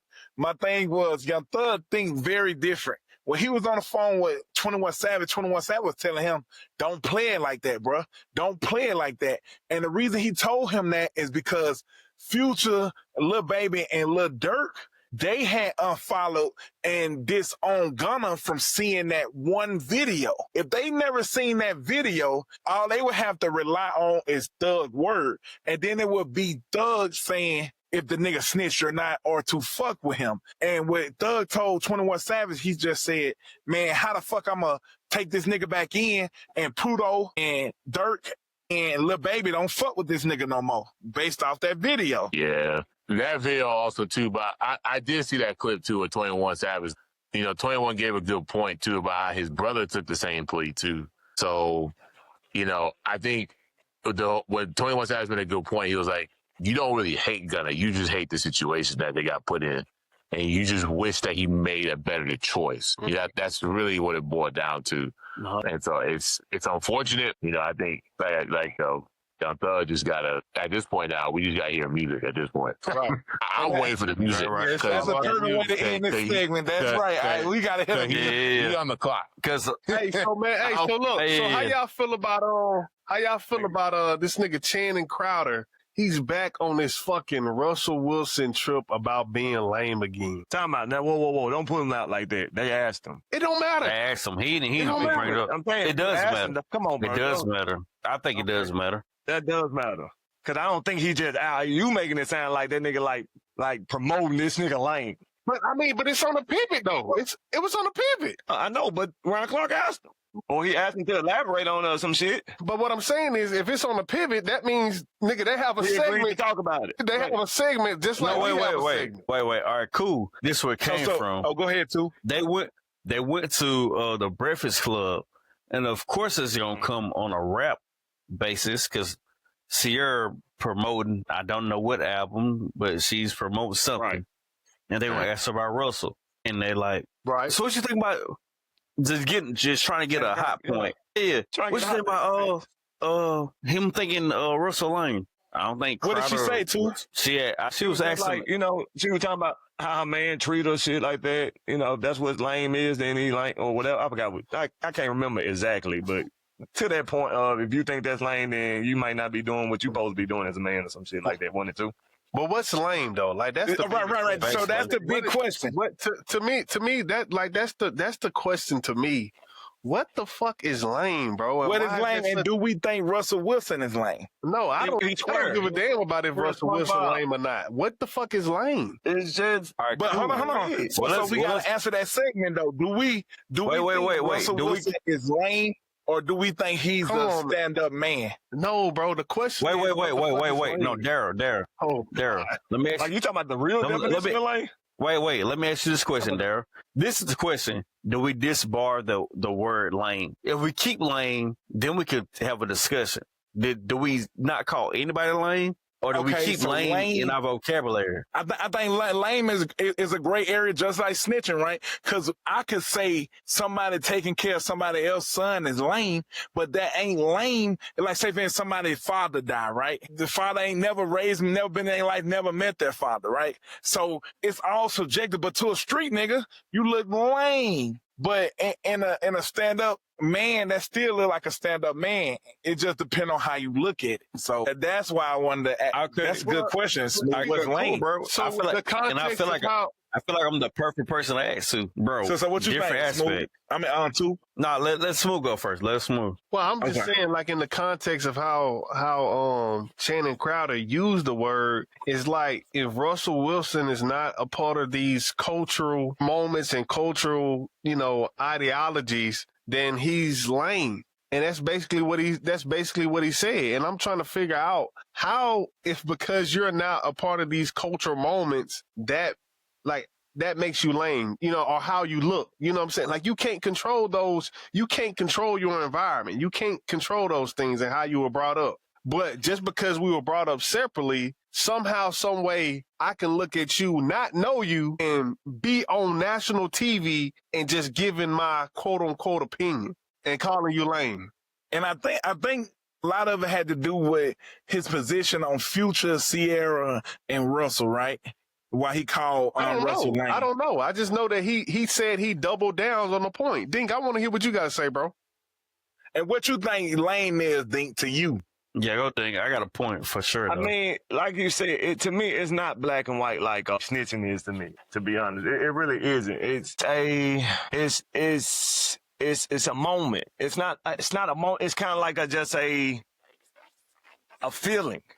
It's a feeling. Like it's not even just always a cultural thing. It's like sometimes it's like sometimes when you hear a good joke and you hear a lame joke, like man, that shit kind of lame. But then what's the definition of a lame joke? Uh-huh. So it's not a. It's kind of. I'll give you the best example I could possibly give you. It's Sean Marion jump shot compared to Ray Allen jump shot. Don't get me wrong. I ain't saying they belong in the same stratosphere as shooting. I'm just saying they both can shoot, but one look awkward. Yeah, that's You know what true. I'm saying? That's a good. It's That's a good. That's a good clip. That ain't it. You see what I'm saying? It's just it ain't it. It don't feel right. It's a bunch of unfair to it. It is. So I mean, to me, him calling Russell Wilson lame is not unfair. But to me, if I'm Russell Wilson, I don't give a fuck. True. But he is lame though. I would say Lamar, based on what I see, the nigga lame. But I don't think that's a bad thing. I think I did some lame shit before. I don't think I ever just been called by consensus lame. But if I'm lame, I'm lame. It is what it is. But it's just, I mean, I go another example. Most time, a dude that don't watch football, somebody would call that nigga lame. Yeah. Most Or niggas, they I watch don't know hockey why. or something like soccer. Yeah, he's like, oh, shit, this nigga swear. But it is, you know what I'm saying? So I really don't think it's fair that Shannon get scrutinized for the shit when everybody kind of do it. Even the lame niggas do it. I mean, you can easily say some people think Kevin Hart ain't funny. But some people think that nigga better than Richard Pryor. But Or Dave Chappelle. A lot of people think Dave Chappelle saying lame. somebody not completely different from like saying lame is like you kind of going at the nigga character. Like that's a completely different. But smooth. What you got? What you got? I don't think so. No, I was gonna let two go. I know he wanted to. I know you want to go, so you go ahead. I'll go. And before you go to, I was just gonna say to Dink point, it's just like Richard Pryor or Bernie Mac being a real nigga funny and Dave Chappelle being a lame funny. Oh, whoa. Dave Chappelle is not a lame funny. Whoa. To me, Dave Chappelle is a lame funny. But see, that's the point. See what I'm saying? But go ahead, too.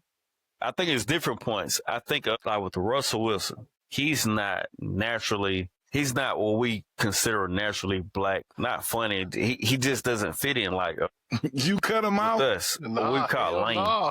And mind you, he could fit in. Hey, all right, then what this look like? I'm gonna show you what it look like. Saying Russell Wilson, he's not a naturally black. Cut your asses out here. Like, we ain't going with that segment right there, bro. Y'all niggas shit is fucking That's up fucked today. up. What I you don't know got, why Mike? I'm doing that. My shit good too. I thought mine is good. I don't know. Maybe it's mine. I don't know. No, I think the lane stuff, I know where it comes from because Where did it come from? I think it comes from I think it comes from when you see someone kind of act. I think it's because you don't ever hear a white person call another white person lame. It's our own community that does it. Right. It's because, and it kind of goes back, you said something earlier about how you grew up. Like, you can't help where you come from. You can't help the things you're around. It's just like a black person grew up in a white, affluent neighborhood. You may talk a certain way. That person may see it as you lame. At the end of the day, that person can't help where they come from, how they speak, if they sound educated, whatever the case is. The difference between Russell Wilson and you could probably say someone else who was like another black, I can't think of someone else right now, but the thing about Russell Wilson is that some of the stuff he does can just come across as a little bit try hard. Like he doesn't seem it doesn't seem authentic. Broncos, let's ride. Yeah, like that doesn't seem authentic. Okay. Like and you can kind of go back to why certain quarterbacks, are good when it comes to locker room. Like you never hear some of these stories you can hear is like for instance, you never heard people with Tom Brady say like he was different. Okay. I think when it comes on is the authenticity of a person. So that's where the lameness comes from. Like, man, you fake, or this not you, or you not acting like yourself. I think that's where that kind of boils down to, and why Channing may have said that. But I know why a lot of people say that. And then there's also another argument about how, where people may say, "Oh, this person's lame," but you only saying that because this person is like a stand-up person, or I know when y'all said it, like a stand-up guy. So I can see where that comes from. But the main root of it is we do it as our own community. But I can see where people say that too because it's not authentic. Well, I would say this though, let's be honest though. It really came from between a house nigga and an outside nigga back in the day. That's really where the shit come from. And then it modernized to lame to where we at now. That's really where some of the shit come from. Right. You go against the grain. Or you're going against the quote unquote culture or whatever it is. So, but with that added, but then it did get modernized to sometimes somebody being socially awkward, somebody being somebody that's just kind of like not cool, somebody that's boring, moving that's whack. I think it was a good point too after Dink. It just became so generalized. But the thing is with Russell Wilson, it's just, once again, I don't like saying against scrutinized forward because now you're saying it's against character. Well, you're going against a comedian character when you say you're not funny. So it's all in it, bro. It's all within the same realm. That's not. Once again, the comedian that don't really line up because you talking about a nigga who just play football. Like he just out there doing his job, and you got niggas on a podcast every other month saying, "Nigga, you a fucking lame." I think what he does, nigga, what did I do? Quest make him. No, wait. What they're going on. I don't think it's this. I don't necessarily think it's that. There, I think it's once you say I can't call this nigga lame, I'm gonna forever call this nigga lame. Especially when I think the nigga lame. I think that's his opinion. They called a nigga lame before Sierra, but like once the nigga like, so y'all hate this nigga for being a good dad? No, he lame. I think every real nigga in the room would forever say that. Hell yeah, be a good dad. We can talk about the shit at the beginning, but we don't. It's like, nah, outside of that, he lame. And the moment you give us like the kind of say like, nah, you can't speak on him. Who? Bet that nigga, the lamest nigga I know. That's what niggas do. That's the type of shit niggas do. And it's like to say to people that you can't speak on this person. That motherfucker not Beyonce. So I think that's where the friction come between the two people, especially when people love Future. And The then, motherfuckers say things that's not true. I'm saying though, it's if you're looking for a definition, Smooth, you're not gonna get it. It's a feeling, to be honest. Okay, I agree, Dean. I agree with you on that. I mean, of course, we done all been around people just like, this. That Julian said it. You don't know why a nigga whack. It's just like right. No, I get that, but my thing is, if you haven't been around a nigga, how can you come to that? It's outside quest. Conclusion. What you see him doing outside of his normal. Like what Darren's saying. You see, we do it every. And my biggest thing is right. So beforehand, I would have said Russell Wilson is lame, but the older I get, it's like, is he really lame? Or because you can't really call a nigga lame. Like, it's just like what Ike said, right?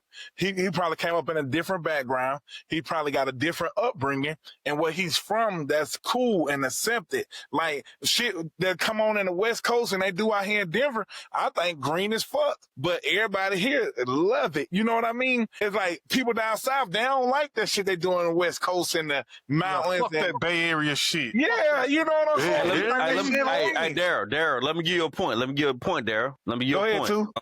I played stepdaddy probably 10, well, honestly, probably about 4 times. I got plethora of pictures of me and the kid. I don't post that. Niggas thought that shit was lame. Like you, mind you, we thought when Russell was around Sierra and Future's kid, that he was a new father. No, he had a daughter before that. I remember girls like, oh, he had a kids before that? They didn't know it. He didn't post them. He was posting on Future. Anyway, I've been around kids. I never post them. I got a million pictures. I never post them because, like, bro, it's love between me and the kid. If you don't want me to post to the kid, I ain't posting the kid, gang. Because the kid kid don't got no IG. This shit don't matter to nobody but us. Correct. You know what I'm saying? And just outside of that shit, it's like, I know Future came on the internet, was like, man, we got nannies for that. You ain't got to be posting everywhere y'all go. We got nannies for that. We rich. Well, it don't look like Future can say shit. Look, too. I'm gonna give you some good ones too. I like that too. That's where I was headed to. So my biggest thing is, so him posting a child, I think that's more of what the woman requests of Russell Wilson. And Russell Wilson seems like, you know, like we might not do that. Like we might be like, nah, I ain't finna do that. I ain't doing all that. Russell Wilson might be like, yeah, babe, I think that's a great idea. That could be lame to a nigga. And Sierra, like, how is it considered lame? But look for y'all. What if, all right, cool, you already got a kid. You have a, you know what I'm saying? Yeah, cool, I accept the child. Hey, post my son with you before you post the child you already got. I think that's lame. Yeah, that's lame. That's lame. And then I look too. I ain't saying he's lame or not, but then my biggest thing is too. We gotta call a spade, right? In my adulthood, right? Future was the coolest streeted nigga ever, but he do some lame shit. Like he don't take care of none of his goddamn kids. You letting the whole. We don't know that though. We to that very point, like. What I'm trying to figure out is why they keep zooming in on Russell Wilson. That's my point. And nobody else, kid. Yeah. Cause what you want to know why those Smooth? Cause one reason cause what he did in Denver, cause he had some bad juju in Denver too. Cause he also was trying to act like he was head honcho, and he wasn't. So he had the office. He had the office. Yeah, and his own parking space. So he came in there. Let's ride. He came in with the inauthenticity of the shit. Just did I fuck that up? You boy, butchered it. Fuck it up in the comments. Beat it up in the comments. Wow. The nigga that didn't hand a bat off to Lynch. Marshawn Lynch. Like it's a lot of. But that wasn't his fault though. That was Pete Carroll. That wasn't his fault. I don't think Russell had that play call. But look though, but you just brought up just bringing up Marshawn Lynch. Like even Marshawn Lynch had got on Shannon Sharp and was saying like it was a bunch of things that happened in the background. Yeah, like that justified him being quote unquote lame. I just think it's kind of crazy though for a nigga just to be eating some popcorn and like, man, let me get on YouTube today. So what's so lame as fuck? Hey, and you look, and you being a minute in your popcorn like, man, what the fuck I'm gonna eat that lame, bro. Man, this shit crazy.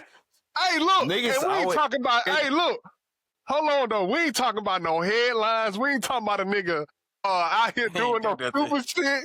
Nigga just eating popcorn like, damn, what the fuck I do? But I will say this. why the fuck motherfuckers always gotta save me though? I would say this though. I would say this. The lamest shit get you the most money most of the time. I mean, Nick Cannon. Hold on. Everybody. Nick Cannon was lame as shit. No, but see, this the thing. This is my personal take on Nick Cannon. I don't even think he's corny or lame, but he has the reputation of being corny and lame. And Nick Cannon be having the most women. He gets to the bag. He's always posting something. He's always Nick Cannon is the guy. If you ask me. Yeah. But see, I ain't gonna lie though. I think that make the most point though. This I say is genuine to me though. This was crazy though. This was crazy. Like, that's why I told Smooth from the get-go, you cannot have a pure definition of lame. It's a feeling. I remember as a kid watching all that and thought Nick Cannon was the lamest nigga on that bitch. Cause he used to have a skit with Keenan. And both of them dressed as girls in Rick's barbers and Rick's store, grocery store, but it wasn't Rick's grocery store. It was the same setting, but it was the same setting as Rick's grocery store, but Rick's grocery store is on Keenan and Kel, but on all that, it was just a grocery store with two ghetto girls. And I remember him being one of the first new actors on there, because I was an all that fan. I mean, shit, that's what we were watching. And when me and Dingo used to just watch him, he was like, he's not funny. He kind of like, he's lame. I think Smooth asked me why I think a lame is, because I always use the word lame. We always thought that dude was lame. Mm-hmm. So, but the lame shit is what puts you on. Lame is what gets you out of there. The first person that started a podcast, I used to think Two and Bill were whack for posting pics on Instagram. Now my ass in the pit doing this. So it's just, you know what I'm saying? I just be like, damn, boy, y'all boy be taking your ass, boy. Hey, I'm gonna give you a point to that.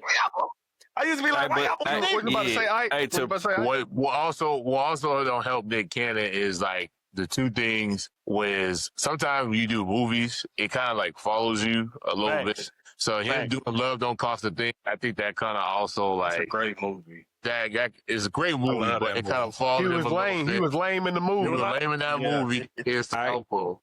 I got the perfect point. What you saying? And then it didn't really help him. And then like also what made him lame on that movie? That's still the same question. It was because he was Alvin. It was kind of it was that named Alvin. But I'm asking about earlier though, Smooth. Like, damn, like what made them niggas consider that nigga as the whack nigga? You know what I'm saying? And then also, you got all those tattoos. Like him getting the tattoos. I ain't got nothing, but like I just feel like it was a little bit. It just kind of goes back to the kind of the whole Genesis everything. It's like a try hard. Like I didn't feel like you need to do it. I feel like you were trying to put on a persona. Right. In a sense, that was kind of how I felt. But you know, yeah. But I ain't gonna lie to you. I ain't gonna lie to you. I think we'll never think of. We will never think you of anything outside of that. Like Debo, to see Debo get beat up, it's like, damn, Debo, you getting beat up.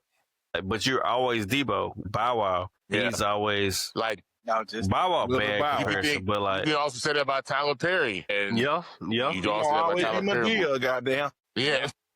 Hey, look, that's so crazy. Y'all bringing up all these names that's like in the chat. That shit crazy.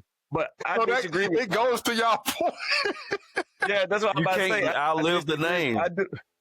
I do disagree with y'all though. I think it's more than not being real or being true to yourself make you lame. I think it's more stuff that other people that do be real to themselves and we still call them lame. Mm-hmm. Like you know what I'm saying? Okay. Like, so that's I think that's why I told you it's never gonna be a definition. It's a feeling. That it will never be explained. I agree with that because we naming all the people like we naming all the people that was that had roles, but you know even with Will Smith, I wasn't saying that. I wasn't saying that was lame, bro.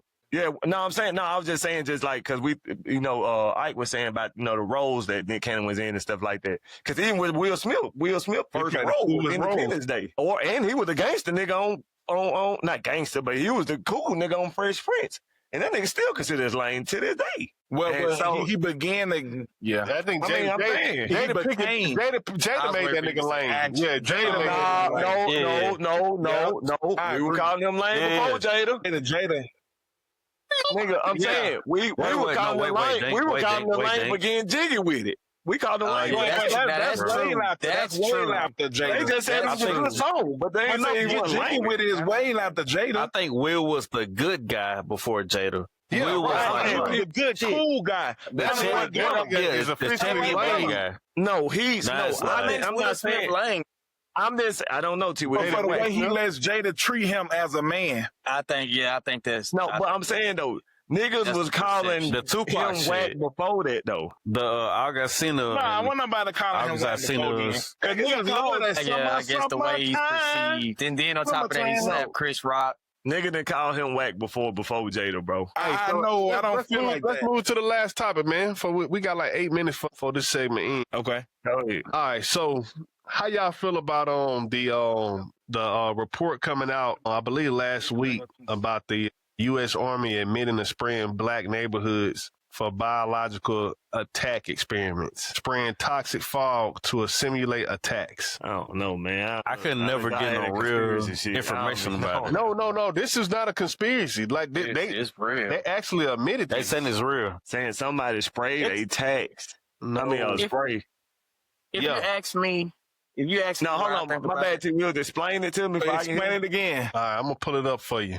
We finna start doing. We gonna start. Can you share doing your this. screen? Yes. Yeah, that's what I'm about to do. That's what I'm That's about what I'm to do. talking about. Make sure. Damn. Yes. Cause like that's what I've been wanting. Like, hey, I want people to see what we do. Yes. Make sure I ain't got no porn up in here. Hey, while you looking at Smooth, I could never can share you my screen. update your sound effects on out? I don't know. Like, can you add your own? We gotta look into that because, hey, I get you some sound. Your dad been waiting for the nigga Smooth to do everything, ain't Hey, but look, we gotta grow and progress. I put on, That's like- fire. Like he played the little drums. I wonder if he can add his own. He need a soundboard. Yeah, he had that. No, that's his thing. All right, here we go. All right. Like some Tennessee Titan highlights. Well, shit, there we go. Inside the U.S. Army's cover up of blanketing a black neighborhood with toxins. Yeah, this is real. That Dink, this ain't no damn conspiracy. Taking place in the 1950s and 60s. The U.S. Army sprayed a chemical fog over St. Louis without telling residents. It was part of the secret Cold War experiment that are now tied to decades of illness and cancer in the community. Survivors of the, I don't know what they say. And that's so crazy because St. Louis was the murder capital at one point, and they're still wild in St. Louis. St. Louis is one of the wild, like East St. Louis and St. Louis. Now, man, that's like going to New Orleans and fucking and Philly and shit. Like Not that shit. Chicago. Chicago. It said, So basically, it said today's survivors question whether cancers and chronic illness track back to those years under the fog. And then it says, I lost my 2 elder siblings to cancer. I lost a brother last month. Damn. Yeah, bro. But that's so crazy because it's like, and when you think about things like St. Louis, right? I always used to say this, right? Living on the coast, right? Or living in Mississippi, period. Do y'all ever feel like it's a fog over the city or like a, not like a feeling of sort, like it's very like a depressing kind of feeling in the atmosphere, right? So it's like with all of the bad reputation in Mississippi and just like the energy. I don't know if it's an energy thing or what, but sometimes when I'm in places, I can feel that. And like St. Louis is one of those places where you can feel that, like if you go in certain neighborhoods and certain areas, and you can feel the negativity, if we would call it, like if we was energy workers, right? You can feel that. And so I want to ask y'all, have y'all ever been in places where you get like an eerie feeling or like damn, I don't need to be here, this motherfucker? I feel like the coast, not even an eerie moment, but I feel like in places like Gula and Moss, where people are so prideful where they come from, like going across the bridge from if you're on the interstate from Gula to Moss Point, You on that small ass bread. You look to your side, or when you going from Goshe to Gula, look to the side. It's so much fog. I don't even know where does fog. Anyway, it just seems like I can get into a conspiracy theorist mind. Get into it, too. Because that's what it's about. Like It's a conspiracy segment. It makes you think like, hey man, nah, you need to get out. It's bigger than here. You need to go. Not saying not to go. Yeah, of course go, but it's like it seems like it's something extra that it's like holding down. It shouldn't be so many people from Mississippi to go to the league if we so down. Like that shit don't even make sense. And then look, check this out. And if you notice in low income areas or low vibrational areas, I would say, they always have some type of very like pollutant, like refinery, or like yep, Ingles. We got Chevron, we got BP. Like, so they're burning. We got the Pokeball. Yeah, Mars Point. I mean, to that point, Daryl, Mars Point water for the longest was like some of the worst water you could actually like take a bath in, bro. Like, I think like it really was. I think that's like it's a thing of the past now. But I remember growing up, bro, and like, nigga, you did not want to take a bath in that fucking water in Mars Point, bro. And imagine what it does to you. Like, cause they say your skin is the biggest organ on your body. So if you're ingesting that in your skin every day, putting it on your hair, putting it on your head, like some folks drink tap water. You know, I know people that don't even buy spring water. You know what I'm saying? So if you're drinking that, what does that do to you? If they're emitting that toxins, they're spraying toxic chemicals in the air and they're getting cancer. So what does, like, when you putting that water and ingesting that, that's just like the toxins in the air. Yeah, I think for me, like, it's kind of crazy. You know, like at what point does the government stop using black people for experiments? You know what I'm saying? Like, it's like we've been the experiment or the guinea pig, the real life guinea pig for everything from vaccines to what else? You know, we talking about this situation. We talking about the Tuskegee situation. I mean, like, it's just a plethora of things. And that's not even talking. We talking about the things that have been declassified. You know what I'm saying? We don't even know what they haven't. We're not even talking about, you know, we don't even talk about how, you know, the liquor could be affecting us. The alcohol could be affecting us. You know what I'm saying? The foods, the processed foods in our neighborhoods, the things we buy with the food stamps. You know what I'm saying? So, like, I think it's kind of things we go through and like are cool. Just like we can all acknowledge, like, yeah, it's proven that we went through the Tuskegee experiment. And like, oh, we made it through. And like willingly, like, we still blame each other, or we blame each other, but we can look at these folks and still possibly, more than likely, go through another experiment. Because, like, nah, bro, you ain't from let me beat these COVID. Right? COVID. And I mean, yeah, because you think about COVID. It's so funny, nigga. Like, at first, black people thought they couldn't get COVID. Like, nigga, my mama, Facebook said I can't get COVID. You're like, wait, what? And then after a while, they start saying, shit, black people are the ones with the most COVID. Prone to it. Most prone to it because of high blood pressure, the fucking diabetes, you know what I'm saying? Heart attacks. So everything that we already had from the white man's quote unquote creating, now we're susceptible to it because of COVID. That's crazy. That's crazy, bro. And then it's like in low income areas, right? So going back to the pollution, going back to the type of jobs, like in North Mississippi, like the only biggest job like industry is like chicken plants. And they have like 4 or 5 different chicken plants. And you know the stories you hear about the chicken plant, like how the chickens are. And like some people that work there, their hands swell up. Like it's a lot of shit that goes on in those chicken plants. And just to go to say what's black people's favorite food. You know what I mean? Oh, like yeah. black people is known for fried chicken. I disagree with that shit too. White people love fried chicken. That is true. I do love fried chicken. Yeah, I don't know how we. They like it because niggas made them. Like it just like hey, but that's a good point, though, Dean. That's a good point. Like we just accepted the stereotype. Like yeah, like white people love that shit. They love it because they love it because they tried it. But they say we love water, though. I can see white people eat water. It's like chillings, right? Bro, it's like chillings. I just go ahead. Our DNA make my bad, bro. I think I'm delayed. I think our DNA makeup is just we gonna get the high blood pressure, shit, the diabetes from it. They DNA makeup is different. They get the shit too, but like we get it at a higher percent. Because we love the shit. And then it goes back to like chillings. Seasons. Chillings is what the slave master, quote unquote, used to feed the slave, right? But you know, white people that love fucking chillings too. It don't mean that it didn't come from black people. It just mean that white people like it too. It's like rap music, right?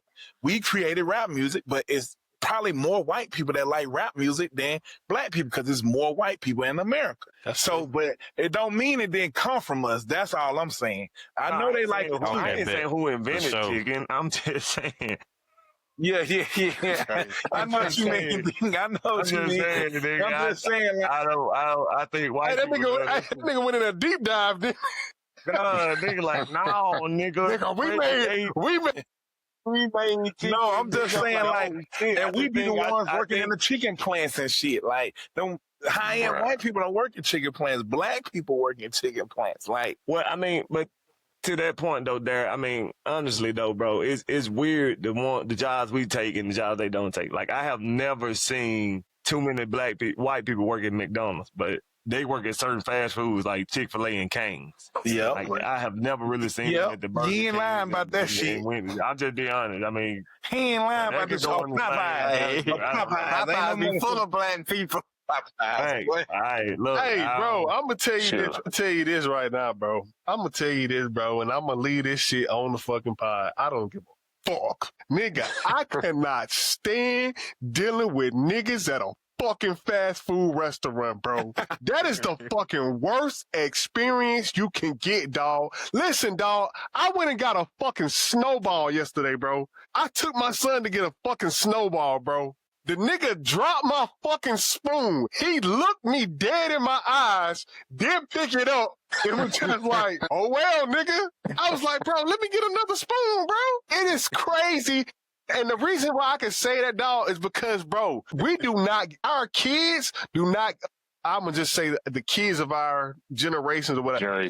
They don't give a fuck about working at them fucking fast food restaurants, dog. They don't give a fuck, bro. Yeah. It's crazy, dog. And I don't know if nobody want to second that. You might be scared to I'm going to second that. I'm going to second that because guess what? That's the truth. I'm going to second this, though.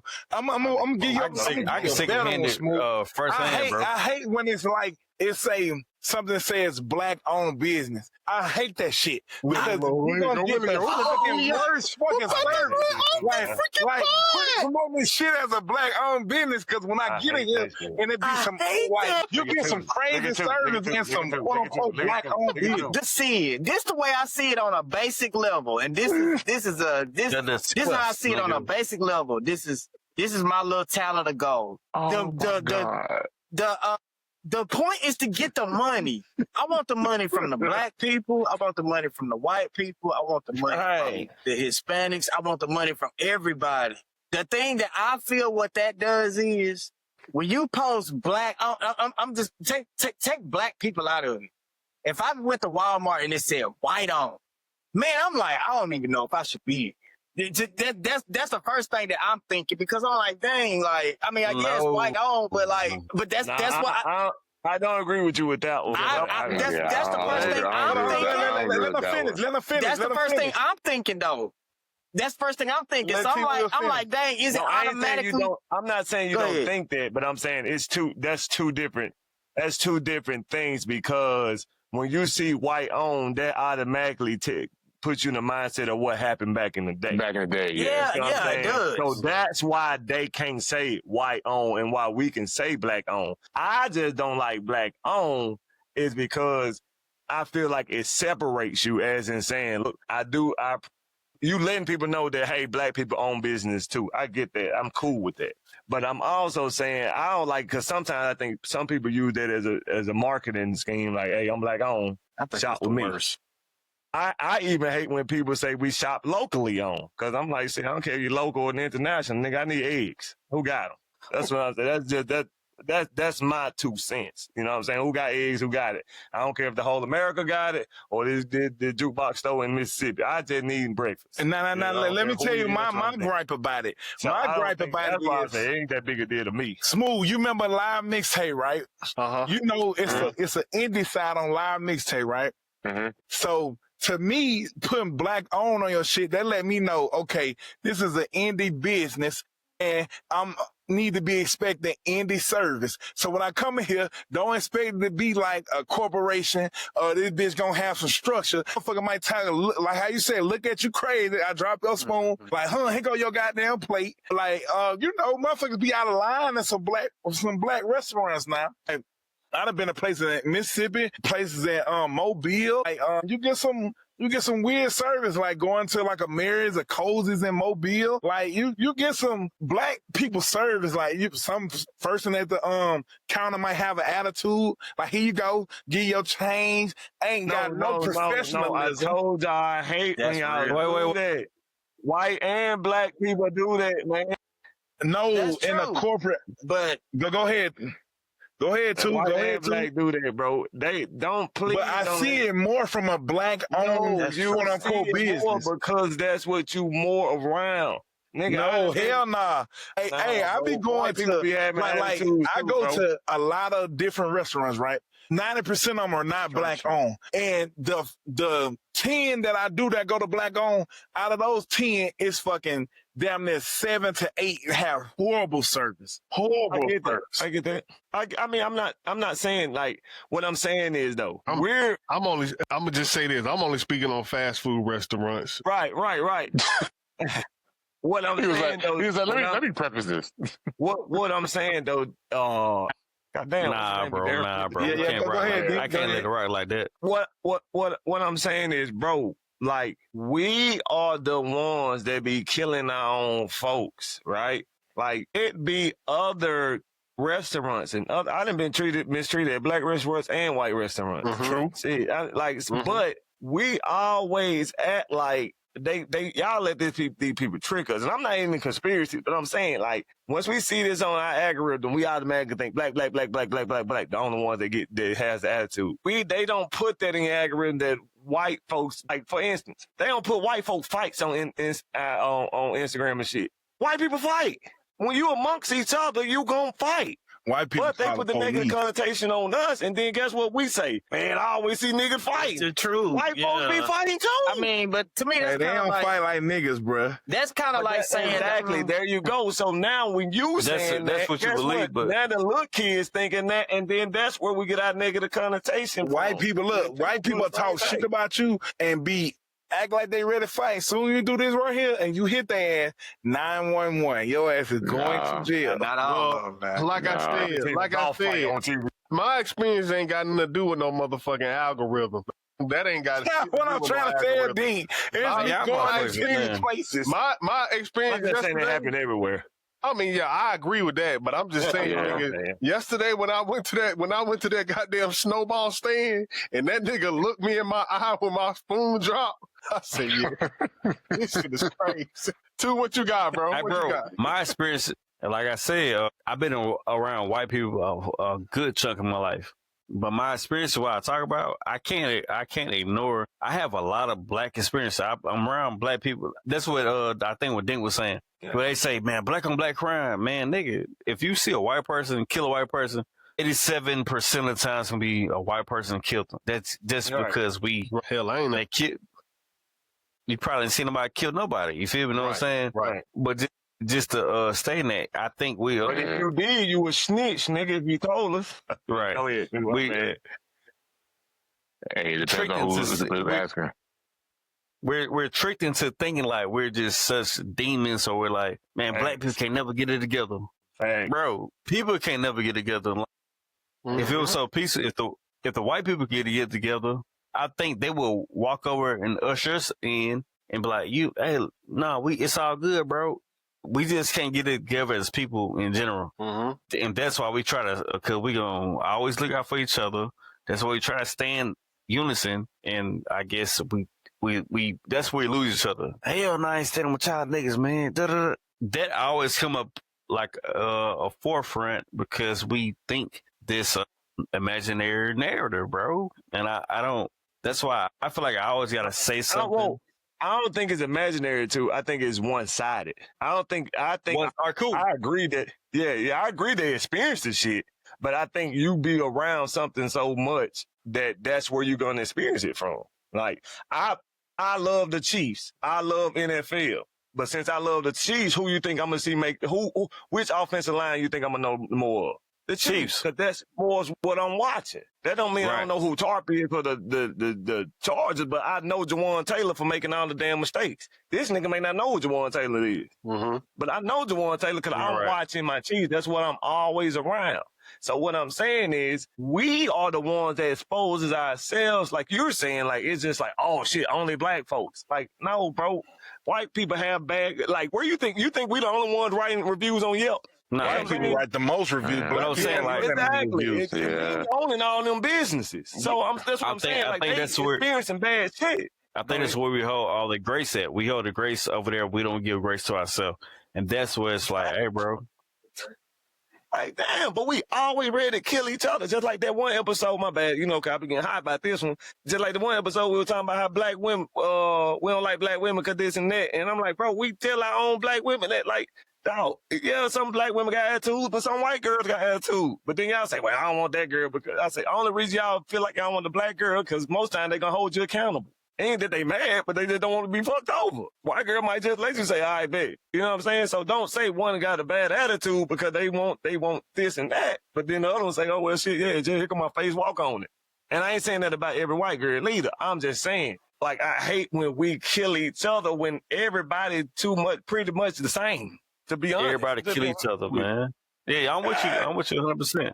No, I know you is, but I was just like, I hate that. I'm sorry, Darryl. I just really hate that shit. Guess who got the fighting at the Indian school, at the school I went to, Rock Ridge? 2 Indians, majority Indian at the school. Right. Well, ain't no other Indian gonna be like, man, these Indians. But guess what black folks gonna do?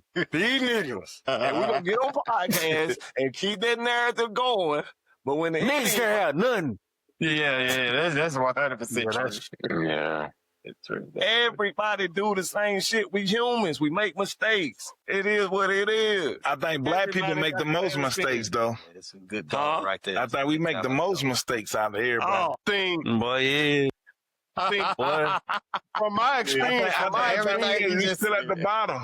From my experience, just like I said, like I relate everything to from being in Atlanta. Like, bro, the experience I have when I go to restaurants from black people is top tier, amazing. Yeah. You know what I'm saying? Like I can't compare or say like, I've had bad service, but bad service is bad service. But one thing I will say, nigga, that Taco Bell or that motherfucking Burger King or that motherfucking McDonald's, nigga, they not gonna give a motherfuck fuck. I get it. I don't care about a nigga saying you kid nigga. Them kids don't give a fuck. That's the truth. That's just what it is. That McDonald's, that is. I'm like, this is everywhere I go. I don't care nothing about that. Nigga, all great business. I done experienced the most greatest. That's really all I eat is black-owned restaurants. And not even on no shit like, oh, this is black-owned. That's just what it is in Atlanta. But nigga, that motherfucking McDonald's, what you want? Yeah, you go. What you want, man? Give me your goddamn burger, man. And you gonna take, hey, look, and you gonna take that motherfucking food, too. I'm gonna tell you the God honest truth. I went to a McDonald's one day. It's a McDonald's that I consistently go to up here on 278. Man, they are horrible service. I remember one day I went up there, man. I actually got a nice lady. I was like taken aback. I was like, she's like, have a nice day. Like I was like really like taken up, like thank you. You know what I mean? Like it was different. But to that point though, when when I do run into kids who like have a great attitude, I kind of like try to have a great attitude back, or might even say something like, yo, like, hey, man, hey, you know, hey, keep that attitude right there. Like, that's going to take you further. Because, you know what I'm saying? Because, like, just to keep them on a positive mind frame, you know what I'm saying? Right. Yeah, Like it's a little marble slab. And I'm sorry I'm on a tangent about these motherfuckers. No, that's good stuff, man. That's good stuff. But it's on my heart, man. It's a little marble slab. Like, marble slab is like a little ice cream place. You know what I'm saying? Yeah. We go there every time. You know what I'm saying? Nigga, if I walk in that bitch and I see little black niggas, I'm like, oh, hell nah. Cause look, they not gonna, but this is the thing though. They not gonna take the ice cream out and they not gonna mix it and make sure it melt. They gonna hand you that bitch like, huh, nigga. And like, God damn. I don't even go no more, bro. That's wild. It's that bad, bro. It's that bad, bro. I'm just saying. And I agree with and I'm not talking about establishments. I'm not talking about restaurants. I'm talking about how these kids are in these the fast food restaurants. Hospitality business is what they in, basically. No, I agree with you. Let me go back at Daryl though. Like Daryl, I don't want to think I ain't trying to call y'all. I was talking about everybody in general. Oh, yeah. I know you were talking about everybody in general, bro. He's saying from his experience, and I ain't saying that ain't your experience either. I'm just saying when you kind of like was saying just like, oh, it's only black. It sounded like you saying it's only black. And I would prefer, well, I mean, I can't make you say whatever, but I'm just saying I would love for us to get to a point of saying that, you know, damn, my experience was shit. Damn, I ain't gonna lie to you. When I went over here, you know, it was kind of like this. Well, I ain't been over there yet. You know what I'm saying? But that's what I'm trying to say. Them Yelp reviews don't come from just. Well, if we gonna keep it even on both sides, white people can't cook. It ain't many white folks restaurants that you gonna go to that you gonna be like, oh man, this food good as hell. Nigga, see, but what I find in Denver is the black people that can cook, they give you any type of service because they can fucking cook. Now, that's true too. Yeah. So that's when I'm comparing it to like going to Ocean Primes or Eddie V's or Roof Chris, right? Oh, see, like, I'm talking about high-end black folks restaurants. I ain't saying nigga. I'm just saying without saying that. Hey, Darryl. Hello, did you just that was say if you know, you know. Talk to me, D. So basically, you know what I'm saying? Did you just say if the food good or something good, it can overcome the service? No. I'm saying when I get the black owned restaurants here, right? They have good food, but they give you terrible service. So that they know you still gonna. They know you. No pause. No, you still gonna come because the food good. Correct. That's how they act. That's why. That's That's just a little tidbit for another conversation for some other two niggas in here. That's just it. Sometimes people will mess with you though if you got low quality. Because it'll been plenty of time. I ain't gonna say low quality, but sometimes you'll go out of your way to give somebody service if it's good. If it's good, you know what I'm saying? Mm-hmm. So T Will. So if something like so good, it overcomes shit, huh? Sometimes. I would say if the service. Bro, you have the worst. You have okay. All right, T. We appreciate it. Hey, dude, man. I like food too, man. This nigga has the worst subliminals ever, bro. Like, what's subliminal? They're all pause-worthy, bro. I want you to know it. Hey, I want you to know it. Appreciate it. Appreciate it, T. Wills. Hey, well, shit, man. This one ain't there, bro. Episode 24 up, man. All this, well, man, that ends episode 24 of the Phone Home Podcast, man. Yes, sir. Yeah, man. Don't forget about your people. I always phone home.